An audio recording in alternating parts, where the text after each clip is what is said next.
listen to the sound for me, make sure it's all good. It's not saying try on it again. Yeah. We're actually on. Oh, there you go. I think we're going through. Okay. We have got the titles on. If you could take the titles off as well, please. Oh, yeah, we got the titles. What do you mean? No, it's like the subtitles. You got subtitles. Right, yeah, I need to sort that out. Because as funny as they are. Right, yeah, that's quite interesting. Right, big up everyone that's tuned in to the weekly Watershed podcast. I think we're going through. Okay. We have a we have got the title.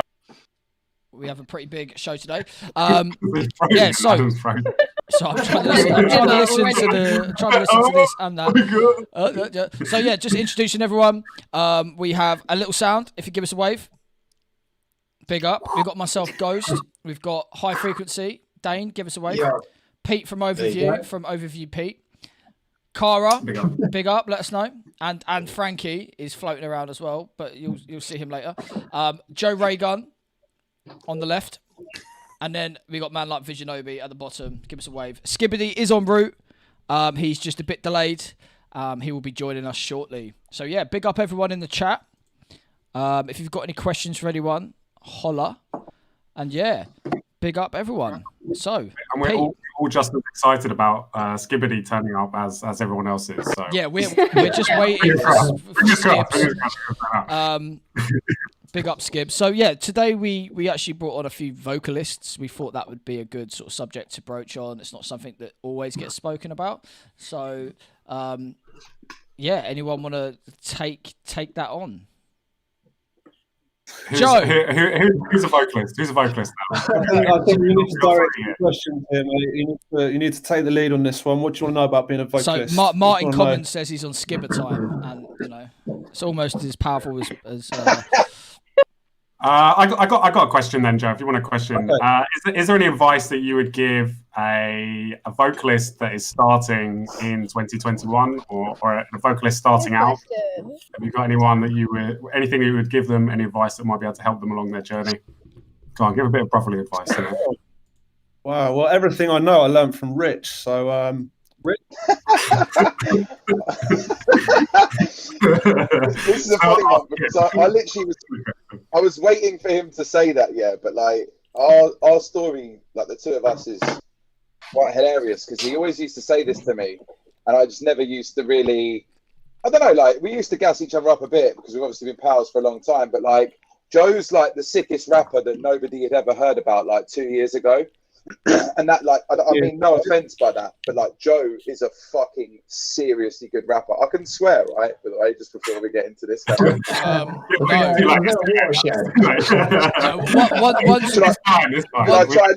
No. Once we go on radio from April, it will have to be no swearing. But for now, we're okay.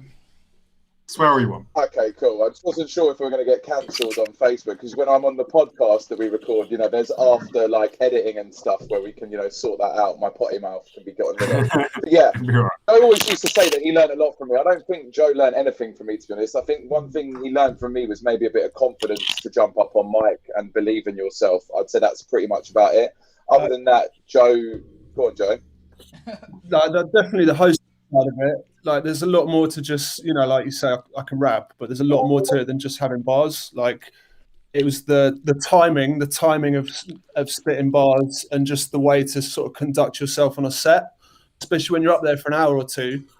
You can't rap for 2 hours and you can't rap for 2 hours. It'll kill the music, kill the vibe, unless you're, obviously, unless you're like a fucking god. But it's just like the timing of it was the biggest thing. I think is knowing how to count your bars and knowing when to say, and obviously knowing your tunes is a huge thing. Like the amount of times I can hear it about to drop in, I've gone to spit a bar and there's a vocal come in, but just knowing the tunes, that's a huge one. I suppose, like with you as well, though, you should probably say that you came from a very predominantly a hip hop background, which is why when we used to have little freestyle battles, you would like murder me at the after party, which we always used to find hilariously funny. But I suppose maybe that transition for you was kind of, falling in love with drum and bass to a certain extent, even though we banter about, you like would cuss it off back in the day for like jokes and shit. but like you did fall in love with it. Oh. Yeah, sorry. Here it is. The myth. Yeah, what's going on, people? Yes, Skibadee. Scatting. Yes. That's what I've been waiting for. It is happening to me. Yeah. What's going on? Everybody good, yeah? Yeah, man. How are you, bro? Yeah, it's good, man. Yeah, not too bad, man. Apologies for the late one, man. I was just, just a little bit late. You know, it goes. Everybody good though, yeah? Yeah, man. All good, bro. All good. What's happening? So what's the latest, man? What's good? So we're just talking about MCing, actually. And actually, before we went live, we were discussing how we'd really love to talk about how you first got into it originally. If you want to go straight into the deep stuff. Oh, my days. Well, how I got into MCing, to be honest, how it actually all started, because I wasn't really into this whole jungle thing. What it is, I grew up Southeast London, so it's very much like house party kind of vibe. So I wasn't really into this whole raving thing. I missed the whole raving thing. And then 10, 15 of my mates were just like, oh, we all going to this thing called Jungle Fever, Jungle Mania. And I was like, Jungle Mania? I was like, all right, cool. Just followed them along to see what it was all about. And then got into the rave. You know, we were 15 of us went. Only half of us got into the actual event because of how it was all this back then. Some of you can get in, some of you can't because of bouncers and shit. And then got in, and I was just totally blown away by the whole thing, to be honest. I was just like, what the fuck is this? It was just crazy vibes and everything. And that's the first time I saw MCs on the stage and stuff like that. And then I came out of that rave, and I was just like, oh my, I just wanted to get into it so badly. And then 2-3 weeks later, I was at my cousin's house, just chilling out. Somebody comes and knocks on the door and says, oh, do you want to go radio? It's like, radio for what? And it's like, to MC. And I was like, okay. Went down there to this radio station, done this little kind of MCing thing. And the guy was like, yeah, you guys are really good. You want your own show every week? And that's how it just kind of slipped into it like that, really and truly. Just it's like, oh, yeah, cool. And just kind of fell into it, man. So it was, I got into it by accident, but it was from going to that first rave, I was thinking about it so much. I think the opportunity just kind of came and knocked on the door for me, man. And just kind of got into it from there. Do you know what I mean? So I was going to say, had you been like writing bars and lyrics and stuff before that? But not to drum and bass though. Just like normal hip hop beats or whatever. Just, you know, you and your mates just tinkering around, having a little smoke in the car, whatever, and just kind of rapping along and for fun. Do you know what I mean? And then it just kind of just all fell into place, to be honest. You know what I mean? But it was going to that first rave that just like totally blew me away. And after I didn't know nobody, didn't know no DJs, no MCs or anything like that. And then I came out of that rave and I was just thinking about it so much. Like literally, it was at my cousin's house. A couple of weeks later, somebody knocked on the door and said, oh, do you want to go radio? And that's where it all started for me, man. Do you know what, Skibber? I remember a similar story. I wasn't into raving, and my mates wanted to take me to Alexandra Palace 2007 Transmission, and I remember they all went to the hardcore room, and I ended up at the front of the D&B. I think he was playing. And I just remember being at the front, absolutely loving it. And from that point, that was it. I just wanted to DJ. Do you want to know something, right? I had a very similar experience to you, Skibber, but the event that I had my first night at was actually the Bangers and Mash night at Vauxhall at Fire Club. Area 2009. This was. That's crazy. And so that was actually one of the first nights I ever went to, and I had a very similar thing where I walked away from that like, I want to be involved in this team. Right? Like, you know, it's funny how you get that coming through. Like, you get transported. It's such a different world, isn't it? And you just enter it, and I think it's just like, whoa, man, this is sick. I want to be a part of it. Yeah, most people have their first rave as a little club or something, but my first rave was like 33,000 people. Like, that's the first time I'd been to anything like that in my whole life. Do you know what I mean? So I was totally like, what the hell is this? And I just got thinking about it, to be honest. Yeah. My first one was your bloody birthday bash, mate. That was ridiculous. That was bloody mental. Honestly, I didn't know what to think coming out of that place. Honestly, years later, that's crazy. Here we go, a bit of light on me now. Yeah, it's like, hey, there you go. So, Skibs, obviously events are back on now. How gassed are you? Like, are you confident everything's going to go ahead? Are you like? I think it's all fingers crossed, man. I mean, it's been a whole year, innit, without nothing going on. So. Yeah, it's just fingers crossed. I mean, lots of bookings have come through, loads of bookings have come through and stuff. But you know, I mean, I've had lots of bookings come through before, and for whatever reason, either they're on or they're not on. And so it's just with a pinch of salt. But yeah, it's the fingers crossed thing right about now. We're all itching to get back. Do you know what I mean? And that's what it's really about. To be honest, just to try and get back in and just start getting into playing out again. You know what I mean? It's been so long. So everyone watching right now, we've got a load of people in the chat. If anyone's got any questions for anyone here, do feel free to fire them away. We'll do our best to answer as many as possible. But yeah, man, it's an exciting time, I think, for the scene. I think even though there's a lot of obviously we don't really know what's happening, I think everyone is just taking that hope and they're kind of running with it, and let's just hope it fucking happens. That's right. I can't wait. Fingers crossed. That's what I can say. Lots of bookings have come through, but it's just like you got to take it all with a pinch of salt because you just never know. Do you know what I mean? So Cara, sorry, Skibs. Famous little clip from a Watershed stream is, I think it's your dad getting involved, raving in the background. Yeah. You must have been brought up on that music. Tell us about your up and coming and where you started. So I've always listened to drum and bass, not personally, like my parents very much into it. My mum's a jungle girl and my dad's actually really into techno. So he used to produce techno, but he likes drum and bass. So like my life growing up has been like kind of that kind of music, that kind of scene. And I remember when I turned 18, I had been to a few little maybe illegal raves before that, but I wasn't very much into it. And then my mum took me to see Goldie and the live orchestra, and it was I think it was the Roundhouse in Brixton. I think that's the venue, but it was fucking awesome just to see that and then playing it all live. And I think from then I just started going out with my mum. Most parents take their kids to watch fucking Britney Spears. Yeah. No, so we went to like Renegade Hardware, Metalheads, like all these different kind of things that she grew up listening to. I would just go raving with her. I didn't really have my rave buddies then. So, it's down to my mum. She introduced me to this. She taught me how to mix. Like, she gave me the love for it. So, I'm just living it for her, really. But I love it as well. What's your mum's name, Cara? What's your mum's name? It's Ronnie. Well, Veronica, but we call her Ronnie. Big up Ronnie. Big up Ronnie if she did. I think my nan's locked in, so big up my nan as well. Yes. Right, we've got some questions for Skibs. Pineapple on pizza. Sorry? Do you have pineapple on pizza? Good one.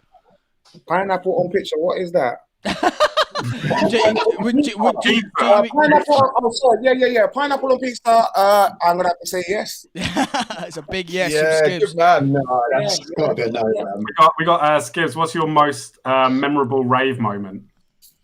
Most memorable rave moment. Jesus Christ! That's going to be hard. I said this the other day on another kind of interview, man. It's quite hard, to pick those things up because I've done most memorable rave moment. I've got to pick out over like hundreds of million different rave moments, but most memorable rave moment. I'll have to say something like Rampage. First time doing Rampage. Which is only like 4 or 5 years ago, to be honest. Like the first time I've ever doing it, it kind of just like it just blows you away when you go in there, the lights and being on the stage and all those people in front of you. It's just kind of like whoa. It's just it can be quite daunting. I hadn't been scared or nervous for a long time, but going out onto that stage was a little bit like whoa. It was a little bit nerve-wracking, to be honest. I would have to say Rampage, man. Doing Rampage, to be honest, yeah. Sick. And someone's asked for another really hard question as well. Someone's asked, what is your favourite tune of all time as well? It's impossible. It's got to be the 9, surely. Mr. Happy. Well, to be honest, a lot of people, I said this in an interview the other day and everyone was like, what? It's actually Airplane by Sub Focus. The sky. That's a sick tune. I'd done vinyl. Yeah. I had to say it. The musical melodies in that tune is just like, I don't know, there's something about it that for me, I'm just like, yo, this tune is too much. And it's because a lot of people don't know. I started playing piano when I was 5 years old, so I'm into music. I'm into music. Right. I started playing piano, and a lot of people are going to start laughing. I used to play flute as well. Yeah, big up the flute. That's fucking awesome. I learned to play the ukulele. Ukulele. And I started playing steel band as well. Maybe we should all do a collab. We should all do a collab right now. We got some vocalists. I can play. So, with a little sound. Steel band and drums, Gibbs. What was that?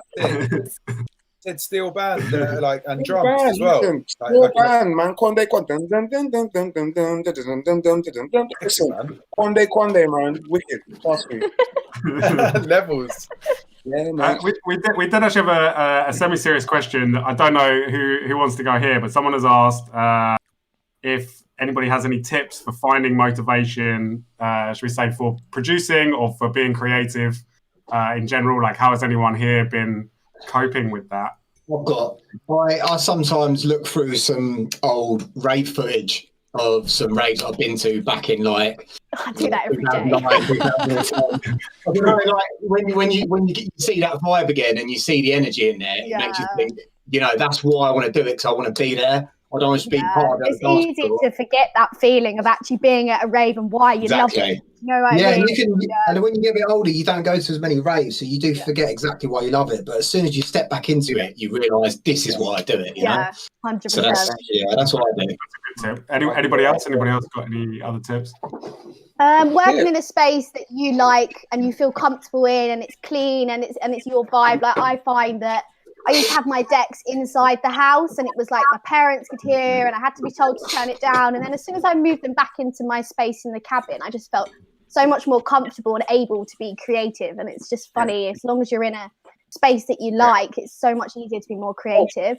For me, to get creative, really and truly, what I tend to do, I listen to other music apart from drum and bass, to be honest, to get very creative. Because what I've always done, especially with lyrics and stuff like that, is I would listen to hip hop, I would listen to rap, I would listen to sometimes even R&B, reggae, and then I might hear a cool line, in listening to that, and then I would think to myself, I wonder how I could do this in drum and bass. Do you understand what I'm saying? Or bring it to what I do. That's how I've always written, to be honest, from back in the day. Because when I'm looking for inspiration, I don't listen to drum and bass to listen for inspiration, because I believe you tend to copy without realizing that you're copying. And I'm just like, be inspired, but don't copy. And I find it quite hard not to copy. It's like, oh my days, this sounds sick. So it's quite, you kind of tend to start kind of doing the same thing or whatever. So me personally, I listen to other things that's not drum and bass, and then trying to think, okay, how would I translate that into drum and bass? You know what I mean? It would be fresh, because nobody in drum and bass is doing it. That's what I think. What kind of stuff, Skibs? Like kind of like hip hoppy stuff, R&B? Yeah, hip hop stuff. Yeah, like hip hop, whether hip hop, rap. You know what I mean? Reggae, even reggae's a good one as well. You know what I mean? There's lots of chatters. You know what I mean? And they got little styles and little things that they do, and I think, oh, that's quite a cool idea. And I bet no one in drum and bass has ever done this before. So that's how I sometimes get inspiration. As I said, I don't like to listen to drum and bass. I don't listen to drum and bass MCs for inspiration. That's what I do. Because I think it's the other way around. I think they listen to you for inspiration. People that come to me for inspiration. Yeah, I think that's what they'll be doing. Yeah, you never know. But yeah, everyone's got their own little things in it, how they look for inspiration and that. But what I tend to do is to try and stay away from drum and bass MCs, because I think it's too easy to. You do it without realizing. You know what I mean? It's easy to copy without realizing. Really and truly, it sounds so sick. You think, oh, how can I do? And before you know it, it sounds too similar to what you heard or whatever. So I don't listen to drum and bass for inspiration. I listen to anything else. Take yourself outside the box in a way.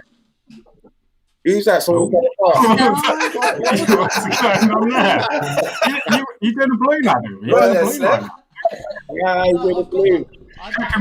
I've got these crate of brew dogs, but every single one, when you open it, explodes for some reason. It's like a bad batch.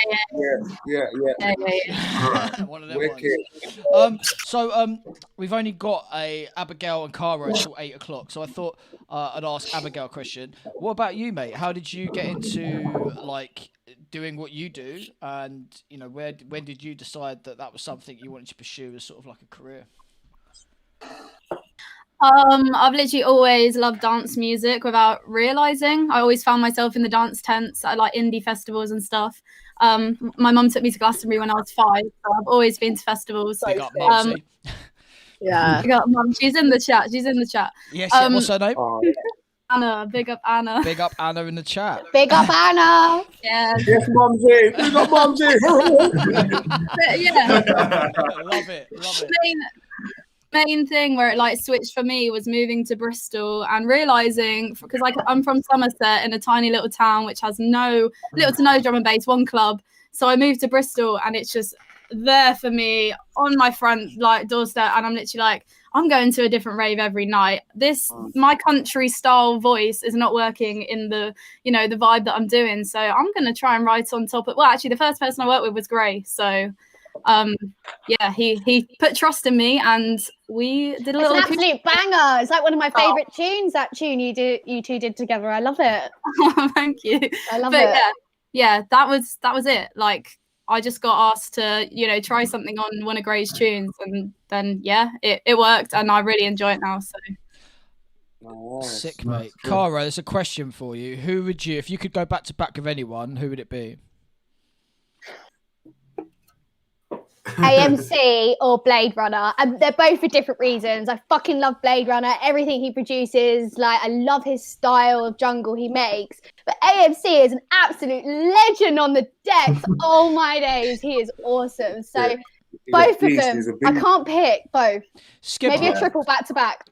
Skibadee, is there anyone you haven't MC'd with that you'd like to? I know that's probably not the case, but I don't know. Maybe is there someone out there that you just haven't managed to like meet up with and do your thing? I would have to say nope. Not really, to be honest. I've worked with everybody in it. I've worked with every MC under the sun. In terms of drum and bass, any drum and bass MC, all the drum and bass MCs I've had to, either worked with or at some point. So there's not anyone that I'm like, oh my days, I wish I could jump on a set with him. It'll have to be somebody outside of drum and bass. I mean, we have to go something like Jay-Z or something like that. I don't know, but you know what I mean? That is a link up that I support. Yeah, Chico and Skibber. Yeah, I'm for that. So, Skip, is there anyone that you miss working with that you haven't worked with for a while? You mean? Yeah. Anybody that I missed any working with? Any artists that you haven't worked with for quite a few years? Like DJ wise. DJ wise, I'd say Andy C, to be honest. It'd probably be Andy C because back in the day, if you look back at the tapes or whatever, I used to be with Andy C every other weekend, I've done loads of slamming vinyls, loads of events back in the day, but as things progressed or whatever, it's been less and so. The last time I played with Andy C was probably about 2 years ago, so I actually said, before I die, man, I need to do another set with Andy C, man, and I'm good, you know what I mean? Trust me. Hopefully there'll be plenty of those before that day, mate. If you're watching. Yeah, people. So, Rich Visionobi, man, tell us how did, I'm gonna throw you the same question, mate. How where did it all begin? When did you decide that writing bars and shit was the way forward for you?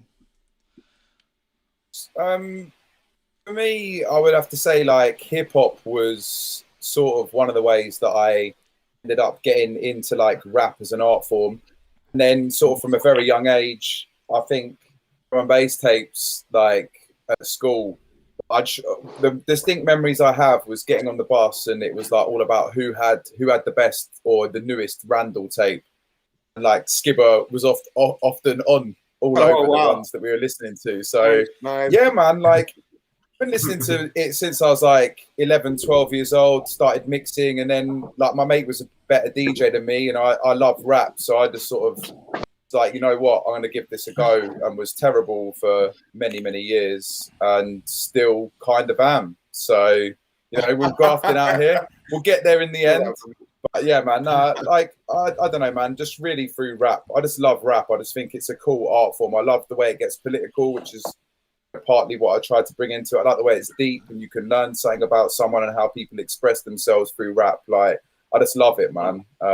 And yeah, it was something I became very addicted to and just knew I wanted to do from a very, very young age, really. Sick. Cool. What's been your biggest challenge as in the industry so far? If I'm going to go for you, I've actually got this one nailed. So being accepted for spitting 64 bar verses in a rave where everyone thinks I'm a host MC. Right. I just want to spit 64 bar verses and everyone be like, that's okay to do that.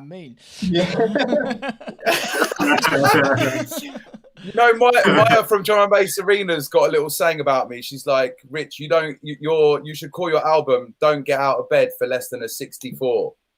It's just this ongoing thing that I'm not really a hooks guy. I like to write long bits of, effectively what is poetry. And unfortunately, I don't think it translates in a rave particularly well. It does to like 5 people at the front of a. Well, you're in luck, sort mate, of because like. Coach has put on events this year. Hey, thanks, mate.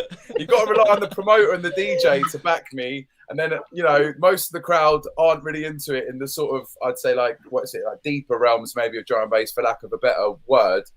I don't know, man. I'd say that's kind of difficult, like, to get, like, sometimes label bosses, DJs and ravers to sort of accept the fact that you're coming in as effectively a hip hop MC who wants to deliver, like, long pieces of content as opposed to hooky stuff that rides along with drum and bass music. Yeah. Skibbs, we've got a question from you from Fernley Joe, who runs Bowl Cut Garms in London. That's a good answer. He said, "Where did the dog bark come from? Where did the hoo? When did that?" I want to know this. Good one. That's a good one. It didn't necessarily come from anywhere. What my thinking was at that time was that MCs, MCs come on, MCs, boom, boom, boom. Everyone sounded kind of similar. I just wanted to do something that made me stand out from the rest. Basically, that's something that, even if you don't know, even if I haven't said, you don't want to come and say, "Hey, Skibadee, yeah, Skibadee." You don't want to do that when you come on the mic. Do you know what I mean? So I just want to play something that somebody that you would know that this is me without me having to tell you who it is.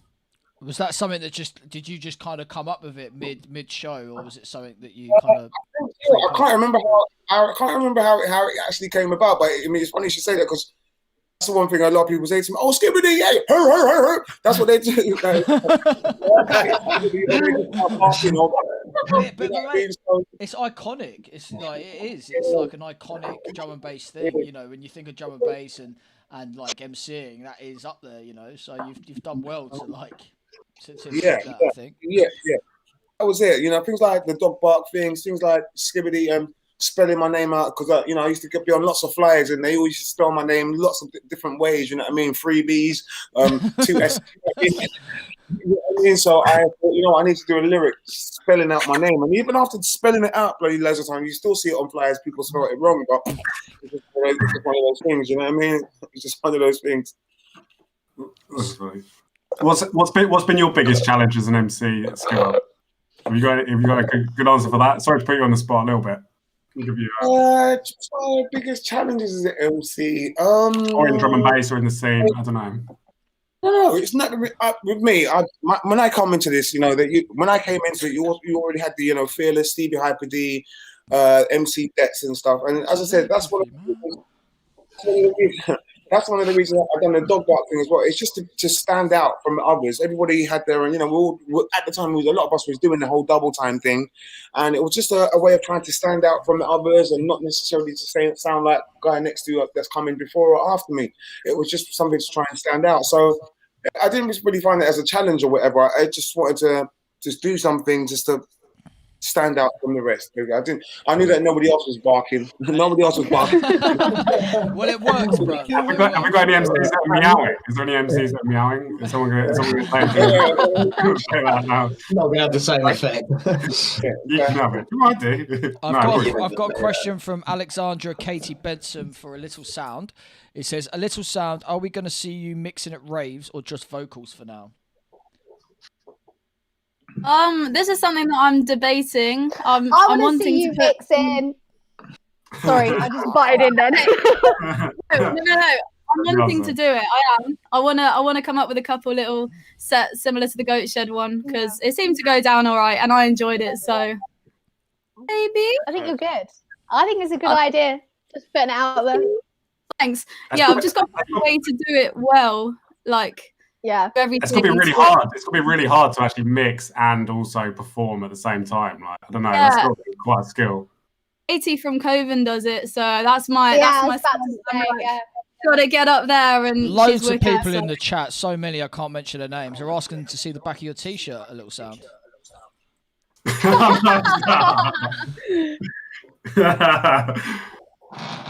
me a while, but He's trying to sell his t-shirt. I'm trying to. It's not working. Not working. Right, so we'll move back to www.goatsheds.com/shop or something. I don't know. Merge. Go buy it. I was going to put mine on, but it's in the wash. I need one of them t-shirts. Oh, yeah, I think my one's in the post. I'll send you a t-shirt, Skip. I'll send you one, Skip. Yeah, come on, Adam. Sorry, man. I'm doing streaming. I need to have the the wear, man. Come on, bro. I'm going to send you one. I'm going to send you one tomorrow, mate. Send me your address. I'll send you a fresh t-shirt. This is a wicked one as well. Slev, add me to that list, please. Yeah. That's one as well, mate. Look, a little sound's got all the t-shirts. We've got new hoodie coming in that. We've got a new hoodie coming. I like that one. Skibs, I tell you what I'm going to do, Skip. I'm going to send you a hoodie, bruv, because we've got them arriving in a couple of days, and they're sick. Nice one, please. Yeah, I need some of that. I promote it all day long, man. I promote that all day long, man. I'm on that. Mate, I'll send you everything if you want to do that. I don't care. Send everything, man. One every day of the week. You know what I mean? I'm all for it. So, yeah, what should we talk about? Anyone got any more questions? I'm trying to think what's going on in the D&B. We had this question here. Someone's asked. He's asked it twice. Says, "What do you think about little youths getting into D&B and jungle?" What? That's amazing. Let them. It's awesome. That's a More good people thing, isn't it? supporting. More people coming. That's great. How can you think otherwise? It's a bit of a strange question, to be honest. Don't call them little utes. You were a little ute once. Stop it. Go on, Cara. Tell him, Cara. It's a good thing. It's a good thing. I think it's a good thing. Like, new talent coming into the scene. I think it's a really good thing. I'll be honest as well. With me, Skibadee, and doing this whole SAS thing for the last couple of years or whatever, it's been hard to take note of new fresh talent. And I'll be honest, it wasn't until I started COVID and still I started doing the breakfast at Skibadee's that I stumbled across Cara, that I stumbled across A Little Sound, that I stumbled across, you know what I mean? I stumbled across these guys just by having a look, seeing what's online and seeing what's about. And something that I wasn't doing before, the whole lockdown thing and the whole COVID thing. So it's too wrapped up in my own world, you know what I mean? Just like, hey, flying here, flying there, and just like, yeah, just, you know what I mean? Just been a bit, not ignorant, but still just not really looking for it. And it wasn't until I started looking to have to say, hey, I need some other sets to play for the Breakfast at Skibadee's thing, that I started coming across loads of guys. And I was totally amazed, to be honest, about the amount of talent that was out there doing D&B before COVID and that. I wasn't aware, to be honest. You'd be surprised, but I just really wasn't aware, do you know what I mean? Which is why when I did start coming across some of these sets, I was like, yo, have you heard this? This is it! Have you heard this? I was proper just gassing up, do you know what I mean? Because I was quite blown away, to be honest. So yeah, that's how I. To be fair, Skips, mate, since all I've seen is you really champion the up and coming talent lately online. Even when we booked you for the Stay at Home Festival, you brought through an up and coming DJ to spit bars on. I think that's really great, man, and it's. Yeah, that's what it's been all about for me. Because I've been totally shocked, to be honest, at how good these guys are. To be honest, as I said, we're talking about a year ago. If you had said to me, to be honest, I'll be straight up. If you had said to me a year ago, yo, Skip, I want to put you on with such and such, I would have been like, if I hadn't heard of them, and I would have been, you know what I mean? Just turn your nose up a little bit. I'll be honest, you know what I mean? But over the last year, I've been requesting these guys like, yo, T-Lex, yo, Cara, yo, Gray, Crossy, Bam Bam, yo, any of you guys want to send me some production to work with, I'm on it. Do you know what I mean? So that's one thing I would take is a good positive thing from this whole COVID thing.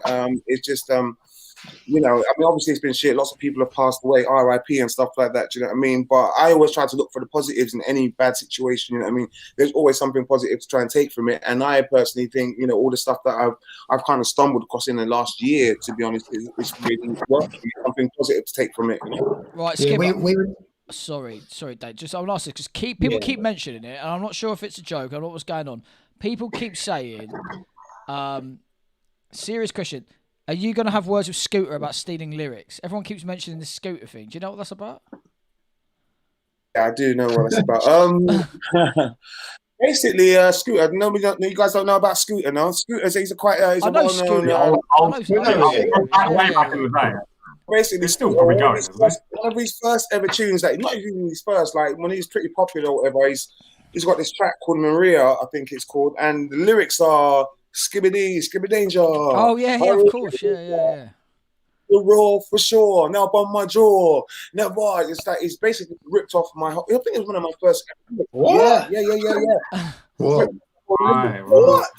I'll be honest. Where is this? I need to see. If you type in Scoot, it's an actual trancey kind of dun dun dun dun dun dun dun dun. Yeah, I know. It's a very famous tune.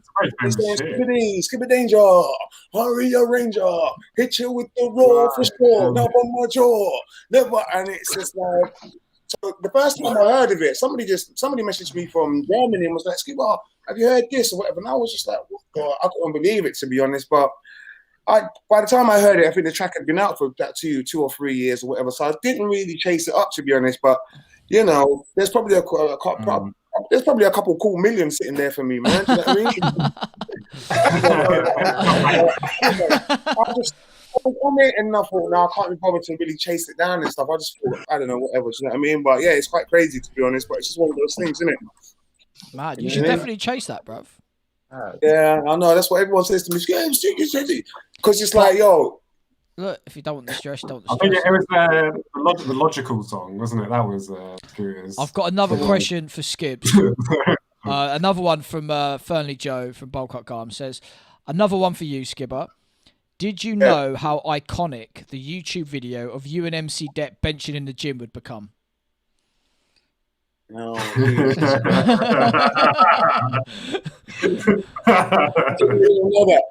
had no idea. There's lots of things that kind of went over my head, to be honest. I'll be honest with you guys. It's like, even me, to be honest, I didn't really think I was that big, to be honest, until I probably won the first time I won the drum and bass MC award. Because I'm quite like that. I'm not really like, oh yeah, I'm big Skibadee. I'm just like, no, it's not really about that for me. I just enjoy doing it so much. I just enjoy MCing. I enjoy drum and bass a hell of a lot. So a lot of these things, that's like, oh, you realize how big it is? I mean, not really. I mean, it wasn't until, as I said, so I won the first drum and bass MC award, or till I first done the MC convention thing with Shabba, and that's kind of when I first realized, like, oh my days, wow, we're quite big or whatever, to be honest. And that's the first time. I've never really been like that. It's like, oh, like blowing my own trumpet kind of thing. It's just like, yeah. For me, it's like a pat on the back. Can you tell us a bit about that video? How did that come about? Do you remember, like? No, I think that, one time that just said, yo, let's go to the gym or whatever. I linked up MC there, and then we just started filming each other like in the gym or whatever. And it was just, listen, bro, it's so long ago. I really can't remember exactly how it was. Something that we did. Is there more of this? Is there more footage? Is there like lost archival footage? It's like 4 or 5 minutes long, to be honest. First, it's me MCing, just like, just like MCing while I'm bench or whatever. And then, it's just a little random thing. I didn't realize how global or how. Do you know what you should do? You and Det should come back for like a 10-year anniversary of that video. That's a very good idea. That is a good idea. Go and do number two. That would be so good. That would be so good. Very good idea. I'd pay a lot of money to see that. Yeah. On board, man. I might take it on board. Let us know in the comments if you would like to see and Skibadee in the gym take 2. Please give us a comment. When the gyms are allowed to open, of course. I'm going to do 100 press-ups every morning just to get ready for that. Then. Yeah, mate. This is a good excuse. This is a good excuse to get healthy, man. Just man. 100%, guaranteed. I wouldn't want to be catch lifted next to Det because he's a big guy, That's why I went with Det, to be honest. Det had all the muscles. I was like, bro, Det, I want to be like you, bro. And he's like, come on. Yeah. I was like, it's good, man. Yeah, I enjoyed it. Wicked. Skips, I see recently you got a CBD package, and you were talking about your sleep. Do you reckon that's really helped you, like with sleep and stuff? It has, definitely. Yeah, man. Some guy just hit me up. It's like, yo, Skips, just repost this for a couple of times. You know what? My man hooked me up. Oh my day, this is straight up. I mean, there's CBD stuff in there, but there's green in there as well. And I'll be honest, I haven't had to reload in the last since I got that package. Woo! I haven't had to go out to buy weed, to be honest, but it does work, man. It's really, really, really good. As an old man, as I'm getting old and that now, you know, get a couple of nicks and crannies. My knees ain't as supple as they used to be and stuff. So it's helping me. Definitely helping me. I was a bit apprehensive about going, and I don't want to be like on my socials like, hey, everybody, there's weed here, there's weed. I don't want to be like that, to be honest. So I was a little bit worried about me sharing stuff like that, to be honest. But it has helped. From I started seeing them advertising it on TV, I'm like, oh, it's okay then. Yeah, cool, no problem. Here we go. Here's the link for some new CBD if you want it, anybody. But yeah, it really helps me actually. It definitely has helped me to get better night's sleeps, man. I'm known for just being up late. I'm someone who I can't smoke weed. It just it just doesn't work with my mind. But I always wondered if the CBD thing would like be different for me and if it would relax me. You know, so I'm quite interested in seeing. Are you being paid? Is this a sponsored ad right now? Have you been paid for this? Right? Is this what we're? Are you trying to push some CBD? No, I'm just generally curious. We've got a question for a little sound. Ask a little sound about streaming on Twitch. Excuse me. And what it was like to be raided by John B for the first time. I don't know what that means. Okay, so basically we started Twitch like a couple months ago now, and I didn't know what it was either. But basically, when you finish a stream, you can choose who to like raid, and all of your viewers go over to the stream that you choose. Oh, I have seen that. Yeah. Oh, yeah, that's a good idea. We were literally raided by like 200 and something of John B's streamers. Sick. So like, wow. There's like a video like trailer on my channel. I keep saying because I go back to back with the boyfriend, but yeah, there's a trailer. The boyfriend. DJ.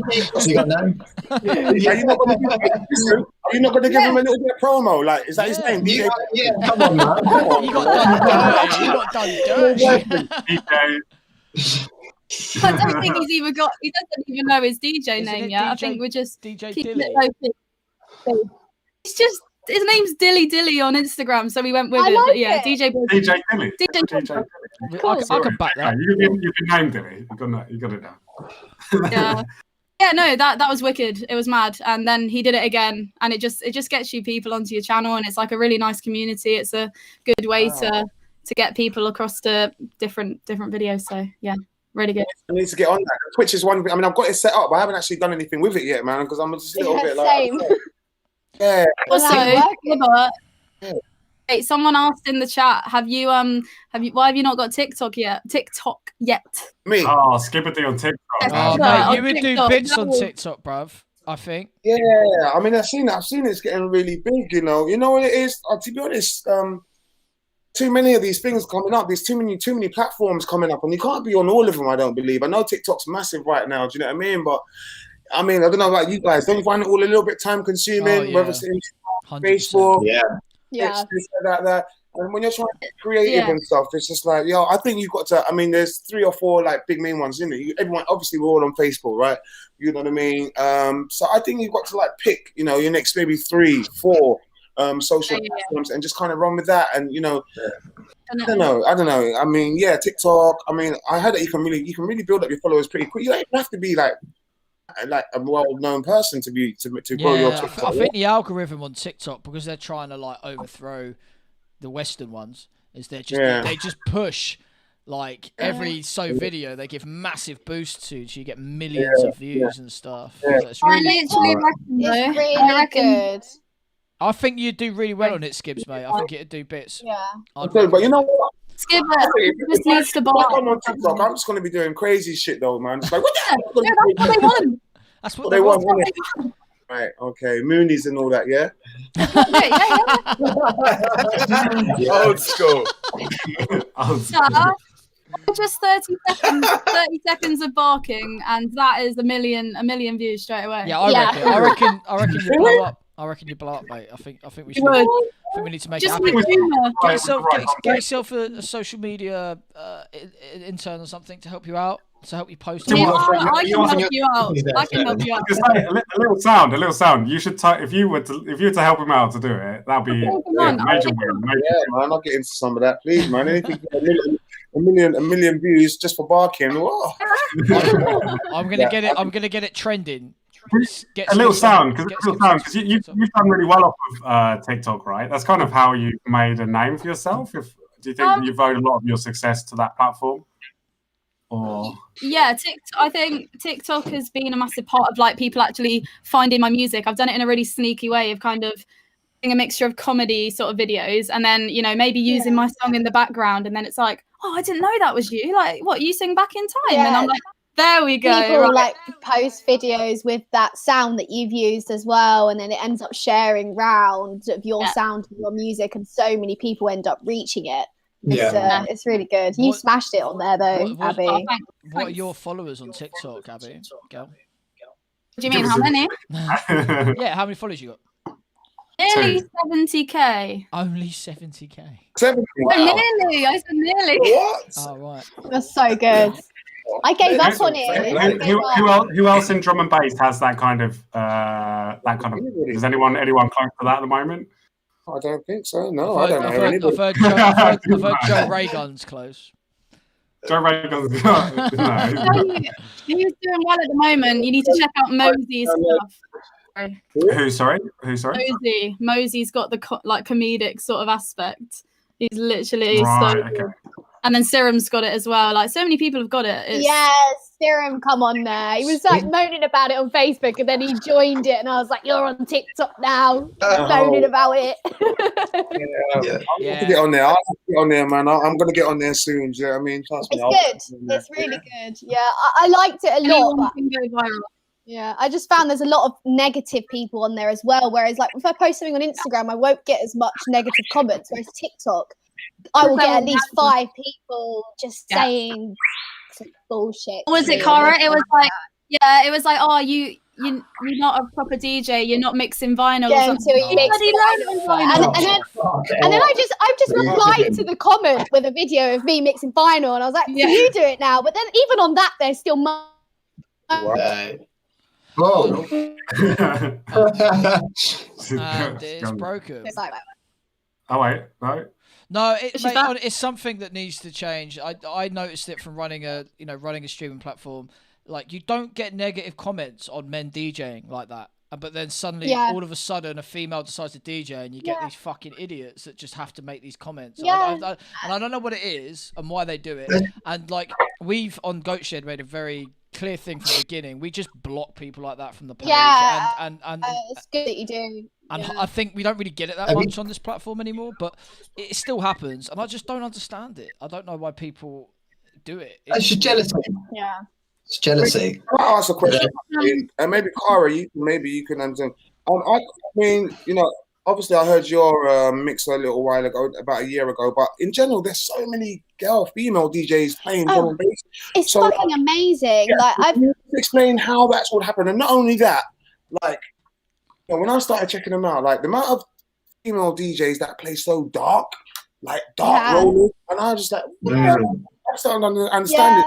Am I missing something? Can you just tell me what's all that about? I mean, obviously your style's a little bit more jungle and whatever, but just in general, what's it about? Like, there's so many girls that enjoy D&B and enjoy going raving, and I think during lockdown, there's been so many girls taking that leap, buying a controller, contacting, networking with people, and starting to DJ. I think it's amazing. I've just tried my hardest to make such an effort. Every girl I see online, I'm like, follow you, message you, how are you? I want to help everyone. Do you know what I mean? And with lineups as well, there are so many females that are fucking smashing it, and you cannot say they're not. And I expect to see them in the next year or so starting to fill up these lineups so they can be more equal. There's no excuse anymore. They're fucking awesome. I want to see them. It's funny. I mean, how do you feel about? Sorry to everybody else. How do you feel about? I saw your name on the hospital thing, and I was like, "What, Cara?" Yeah. I screamed when I got that come through. I was so excited. Man, that's good to see that shit, man. Well done. I will say that. Yeah, well thank done. you. Yeah, I was very excited. Claps all round. No, smash. Yeah, it is. That's a sick it's definitely lineup, a good thing to see. Yeah, that's going to be. Anyone doesn't know about dynamics either. Like any promoter that's in the chat doesn't know about dynamics. Shouts Anada, Kairis. If you want to go and find out female talent in the scene, go check out the dynamics page on Facebook. Just no excuse anymore. I know they can smash it. They're gonna fucking smash it. Let's get them involved. Let's get them included. And the difference will be amazing. I'm excited for the next year or so. I feel like it's gonna happen. Yeah, I can see it. The change is happening, and I'm excited for when it fully is kind of. I feel like it may take a year or so because things are being rescheduled from last year. And I think during the lockdown, there's been a lot of conversation about it, and in the next year or so, it's going to be a lot different, and I'm excited for that as well. I think. Cara, go on, mate. I'm sorry. How do you think? I think you're probably one of the most successful ones. You, maybe T-Lex, a couple other. How have you guys got so big within the last year? How have you guys done that? How have you built up? I don't know. I was doing this. I've been doing it for a couple years now. So I didn't start during lockdown. I had been DJing small events in my local town and stuff. But it wasn't until lockdown. I think just at the beginning of lockdown, everyone was on their phones, bored, looking at stuff. There was the Goat Shed first live stream that was really popular. And I just think people were spending so much more time on their phone. They started to see people's stuff a lot more. And I think I got lucky with as well with the stuff I posted. It hit the right algorithm and people. Nothing's down to luck, man. You got a unique style of playing, the way that you play. Yeah, thank you. And the rollers as well. It's as soon as I heard it, I was like, yo, who's this chick, fam? Yo. I love it all. I can't not go a set without playing every single subgenre of drum. I have to include it all. That's good, man. It's good, man. Well done. Keep it up. Thank you. I think the standard is just so high across the board now. If you're not at that level, you're going to get drowned out. And I know the market's quite saturated, but I think it's saturated with some real talent, Yeah. So, it's great to see. Yeah, there's some really big artists going to come through, I reckon, in the next year or so. And I'm very excited to see it. So who would you say, if apart from yourself, 5 of the top 5 female DJs who you recommend for us to go and check out now? Who would you say? T-Lex, Catalyst, Kira, Ida. I'm probably saying that wrong. I'm so sorry, Ida. I don't want to list the last one because I just know so many of them and they're all amazing. I've got one that I would really like to push.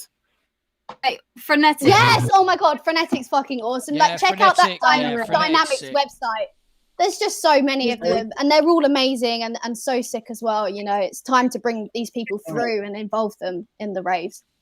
Yeah, 100%. Let me ask one other question. So what do you obviously things have changed a lot with the DJs that are doing live streams and stuff. What do you think the main lineups are going to start to look like after lockdown? Are we still going to see the same Andy C? I think so. I've noticed a difference. Adam, what do you think? I think so. What's happening at the moment from someone who is trying to really hit the event market is a lot of the venues, a lot of the big entities have all got pre-existing event agreements, and so all the events you're seeing now aren't new events. They're events that have been booked and planned for the last whatever.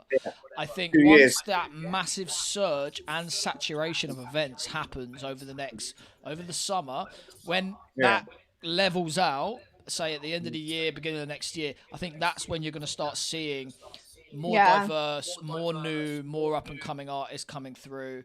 When it's like sort of other people's turns to take over, and I think even maybe the more existing promoters, they've now got new events and because I've spoken to promoters, they watch Stay at Home Festival, they know what's going on, they're watching the big streams and stuff, and so I think once we've got this bit out the way, which is the new rush, I think definitely see. I don't think there isn't an excuse now really to really do a lineup without a female on it. It's not. There's so much talent out there, and I think that's my stance on it. I think we'll definitely see a bit of a change, but not. There's a lot of the newer brands that have just started up, even just before lockdown and during lockdown. They're making such a conscious effort to make it kind of inclusive of everyone, particularly Days. I want to shout them out. Every lineup I've seen from them coming forward it doesn't need to be 50-50. I'm not asking 50-50, but let's just include everyone. And they're making an effort to bring the new people through, the ladies and the guys as well, and just keep it kind of a really good mix. So you're seeing new artists, you're seeing the artists that you like already, and I think that's how it should be for everyone. Like going forward, everyone should make that. I think it can be effort. difficult from a promoter stand because at the end of the day, you've got to book people you know are going to sell tickets. Yeah. So I think it's a big jump for them to just go, oh, we're just going to book these up and comers. So I don't think it's going to be an instant thing. I think it will be a slow where they try new people out and see if these big streams translate into ticket sales or whatever. But there's definitely, I think there's definitely going to be a big change. Yeah, I think so. Anyway. Yeah. If you're putting a lineup together, will you take in people's like social media following into account? Is that a big thing for you? Good question. Yes and no. It depends on the. I mean. Yeah. This is what I was thinking. Okay. I think social media following is a bit of a tricky one because a big following doesn't necessarily mean you've got an engaging following. Like I know people that have maybe 10,000 followers, but those 10,000 followers are they're there and they're active. That's a lot more valuable than not that. So is that easy to pick out? You can usually tell by going onto someone's page if they've got an active following. I know. You can go on my page and see my last post got 12 likes. Like, pages. You go on my page, you'll see I've got 12 likes. And I post something on my Richard Thwaites account, and I get like at least 10 times the amount because Facebook is an absolute bastardization of modern day promotion. But there's definitely, especially I think if you're a new DJ, you need the social media following because I think that's really important. But I think look at the older legends, like for example, Mampy Swift, for example, is not massively present online. But I know he's going to sell a lot of tickets. Do you know what I mean? And there's that. I do think it is changing though. I do think it's now become a lot more important. And you've got to, again, it's that thing about kind of trying to stay relevant in some respects. A few of them that I don't think have accounts maybe are going to, potentially get a bit left behind, like, with the way the world's moving. I wonder, like some of the old guard, if they don't make music anymore, they're just going on the back of their DJing, but they're not active, kind of a lot of social media and stuff. Will they get left behind with all this new wave coming in with like a lot of big support? So. The way I like to look at it is, I think the D&B scene's growing, so there's more room for people to fill it. If you see what I mean? Yeah. But I'm just thinking it's like a generational change, like the younger the crowd gets, the more some of these bigger names that were big, from the past, will they always be big, or will they have to? No, I think you've got to evolve and adapt. I think you've got to evolve and adapt with the times. And I would say, you, Skib, are a great example of that, of someone that's embraced live streaming, which a lot of people haven't done, and you've reached a whole new audience that you never would have reached otherwise. And I think doing that kind of thing is important. Yeah, it's funny you should say that because I did say something on Twitter the other day, and I kind of wish I didn't say it because I was like, what did I say on Twitter? I was like, because basically it was like, a couple of weeks ago when all the flyers started getting released, and it's like, bam, is the next, and that's when I saw that Kara was on the hospital thing, and it just made me think. I was like, the lineups are coming out now, and I think it's got to show who's been working hard and who's maybe not necessarily been working as hard or whatever. And then a couple of people was like, "What do you mean? What if you haven't been streaming? Does that mean that you should be left?" Somebody said to me like, "If you haven't been streaming regularly, does that mean that you should be left out or that you should be kicked out?" And I was like. Yeah, but I've got a little point to say on that, and then I'll stop talking because I've been speaking a lot. But you got to look at a business. If you don't adapt as a business and you don't adapt to the new waves and the new technology, you're going to get left behind. You're going to go out of business. And although obviously artists, some of their music is timeless and it will always be there, you can't expect to stay at the top of your game and current if you're not going to adapt to change in time. I think that's obvious. That's a very good point because I always like that as well. I was like, me personally, I don't think it's down to like, hey, who decides whether you get pushed out or stuff like that. It's not really, the drum and bass is not really like that. I think it's down to you, the individual. Now you've got to be putting in the work. No, or am I wrong? I don't know. Yeah. I just think that's what it is. You've got to be keeping this, and there's so many different platforms. You've got to be present. You've got to be seen doing things. Being whether it's streams or whatever. I don't know, but I just think, when somebody said that, I had to kind of come back and be like, okay, maybe I worded that wrong. Sorry, mate. I don't know. I don't know, man. I just thought that. I think it is an interesting debate, though. It is a really interesting debate. Like, you know, like you're saying. Like, I think it's quite cool that a lot of people could come through now just off the back of their DJing. Where when I was growing up, you would have a few DJs, but generally to be big, you'd have to be a decent producer, or you'd have to make music. But it's evolving now, and they're just, you know, I think it has changed a little bit in the last couple of years. Yeah, I think that's great because it makes the scene more accessible, you know. And just because you can't make music doesn't mean you can't express yourself, you know. I was chatting to Sub-Zero about this actually the other day, and I was like, I think this is what lockdown's done, because before this, it was like producers. To be a DJ and be really successful was next to impossible, really, unless you were something seriously special. But I think now that everyone's kind of looking at streaming as more of a viewing entertainment rather than, and look at DJs now that have just been catapulted to the front, and they don't need to DJ. So I think now with the more online presence, you're going to see a new wave of people that are just mixing, and I think that's great because some DJs are fucking sick, man. Like, and they should be put on lineups, I think. Okay, so do you think that? Do you think that?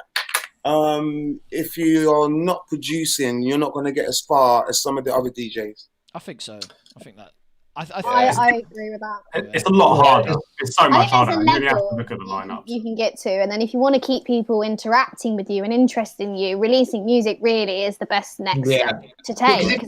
If you look at people like AMC and Blackley, they came through with their DJing skills, didn't they? But then they've moved on to producing, and that's elevated them to the next level. I don't know. I think they're known for more their DJing, though. Like, I know Friction obviously released. He's got the label and an AMC, but people will tune in for an AMC set because of how ridiculous. He's a wizard on the dance. I don't think people tune into an AMC set to see new AMC music necessarily. No, I want to see a mashup. Yeah, exactly. Yeah, but I think that elevates him as an artist, that he's got that back catalogue, that producing to kind of back him up, you know. Yeah. And I don't think they would have got into the producing if they didn't think that would give them that little boost, you know. Definitely, I agree with that. I mean, I got into producing because I wanted to DJ. Because back in the day when I was getting into it, you couldn't really come through as a DJ. But then now I'm DJ for a while, and you can get into it from DJing, you know. So it's I kind of or if you get big on TikTok, maybe. Yeah, exactly. What was you going to say, Abigail? I was going to say I probably need to head off. That's now. absolutely fine. See you later, Abigail. Thanks for coming on, mate. No, Abigail was always going at 8. She's given us an extra 20 minutes, so big up. Thanks for coming on, mate. Too much fun. That's all right, no worries. Thank you for wearing the Goat Shed t-shirt. Big up. Hey. No worries. Big up, guys. Thank you. Bye. Catch you later, mate. Bye. Thank you. This is pretty cool. This isn't it? I've never used this before, man. See, mate. New tech. Yeah. It's new. How long? Mate, so we go on for as long as we want, whatever. But if you need to go, you can go. I'm here, man. I'm easy, man. I was late, so I'll be the last one out. Yeah. But mate, if you want to come on another one, maybe we can get a few more old school guys on. Yeah. That'd be wicked, man. Because do you know what? Like, I think something, especially us, we've got good connections with a lot of the new talent, but with the older talent, like you said, they're not always. It's difficult to make that connection, that bridge, you know. So. Can I say something as well? Because what I mean, basically, since this whole lockdown thing started or whatever, what it is, lots of times I'll just be chilling and I'll be flicking through something like YouTube as well or something like that, and just looking for DMB. There's not much DMB content online apart from sets. Do you understand why that is?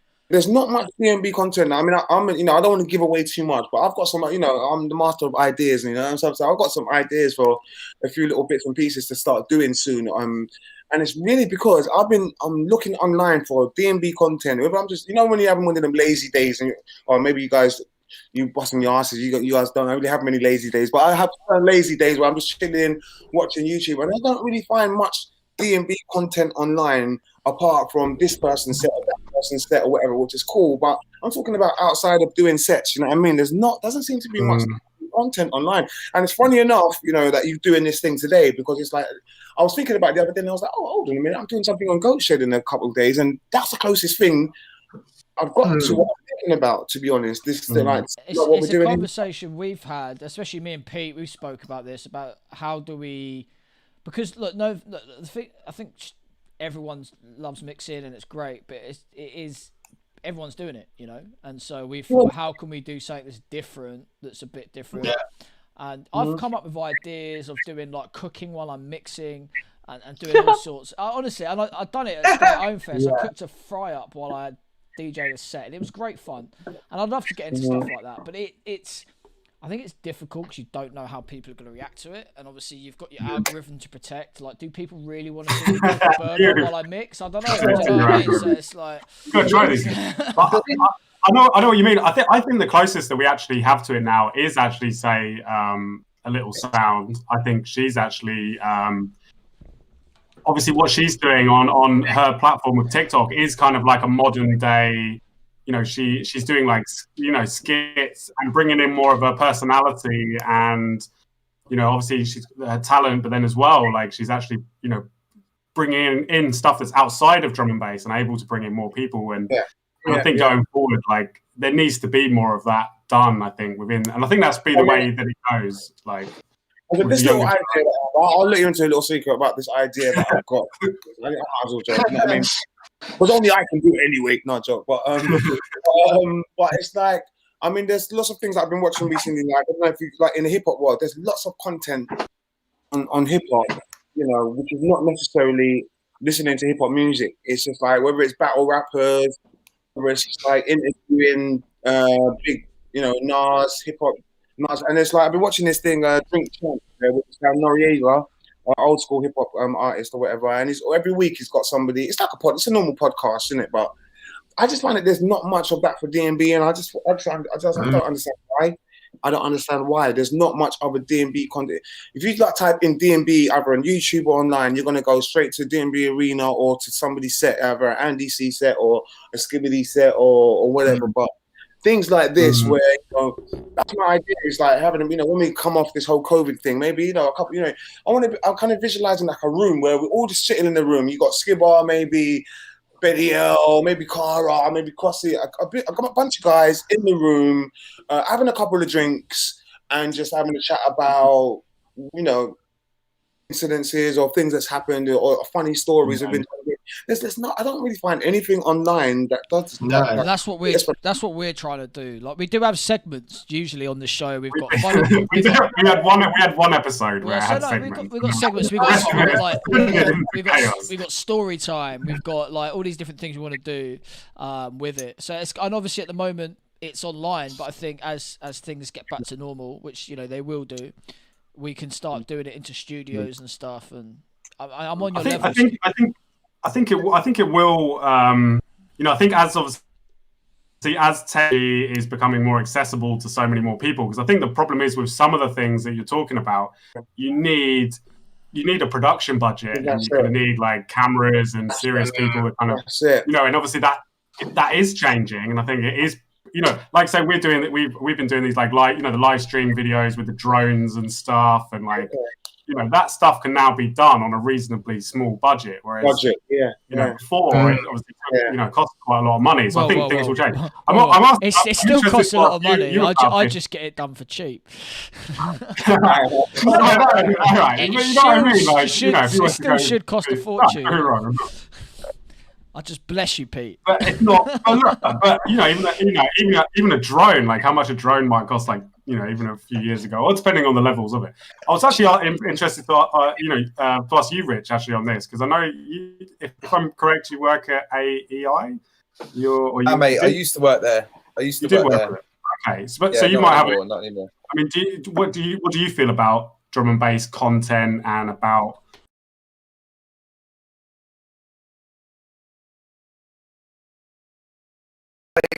During this period of time, I've seen a lot of podcasts like pop up. You know, one that I'm you know, running with John and Jack as well. Like, we started our own podcast because we just thought it was a good time to do it.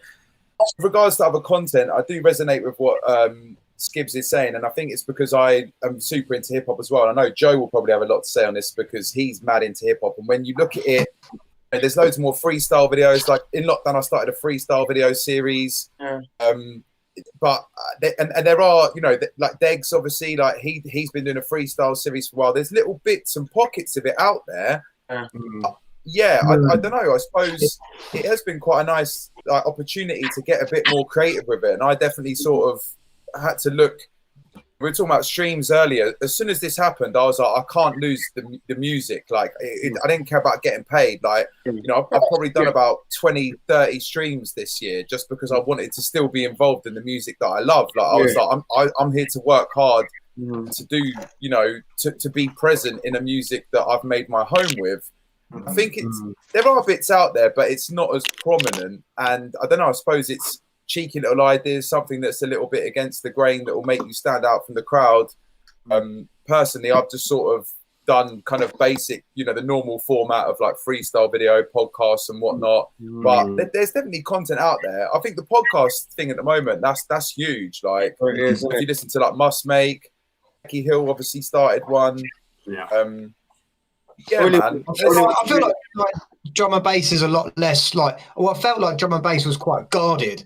Like, you didn't see much behind the scenes. You didn't really see like artists being natural.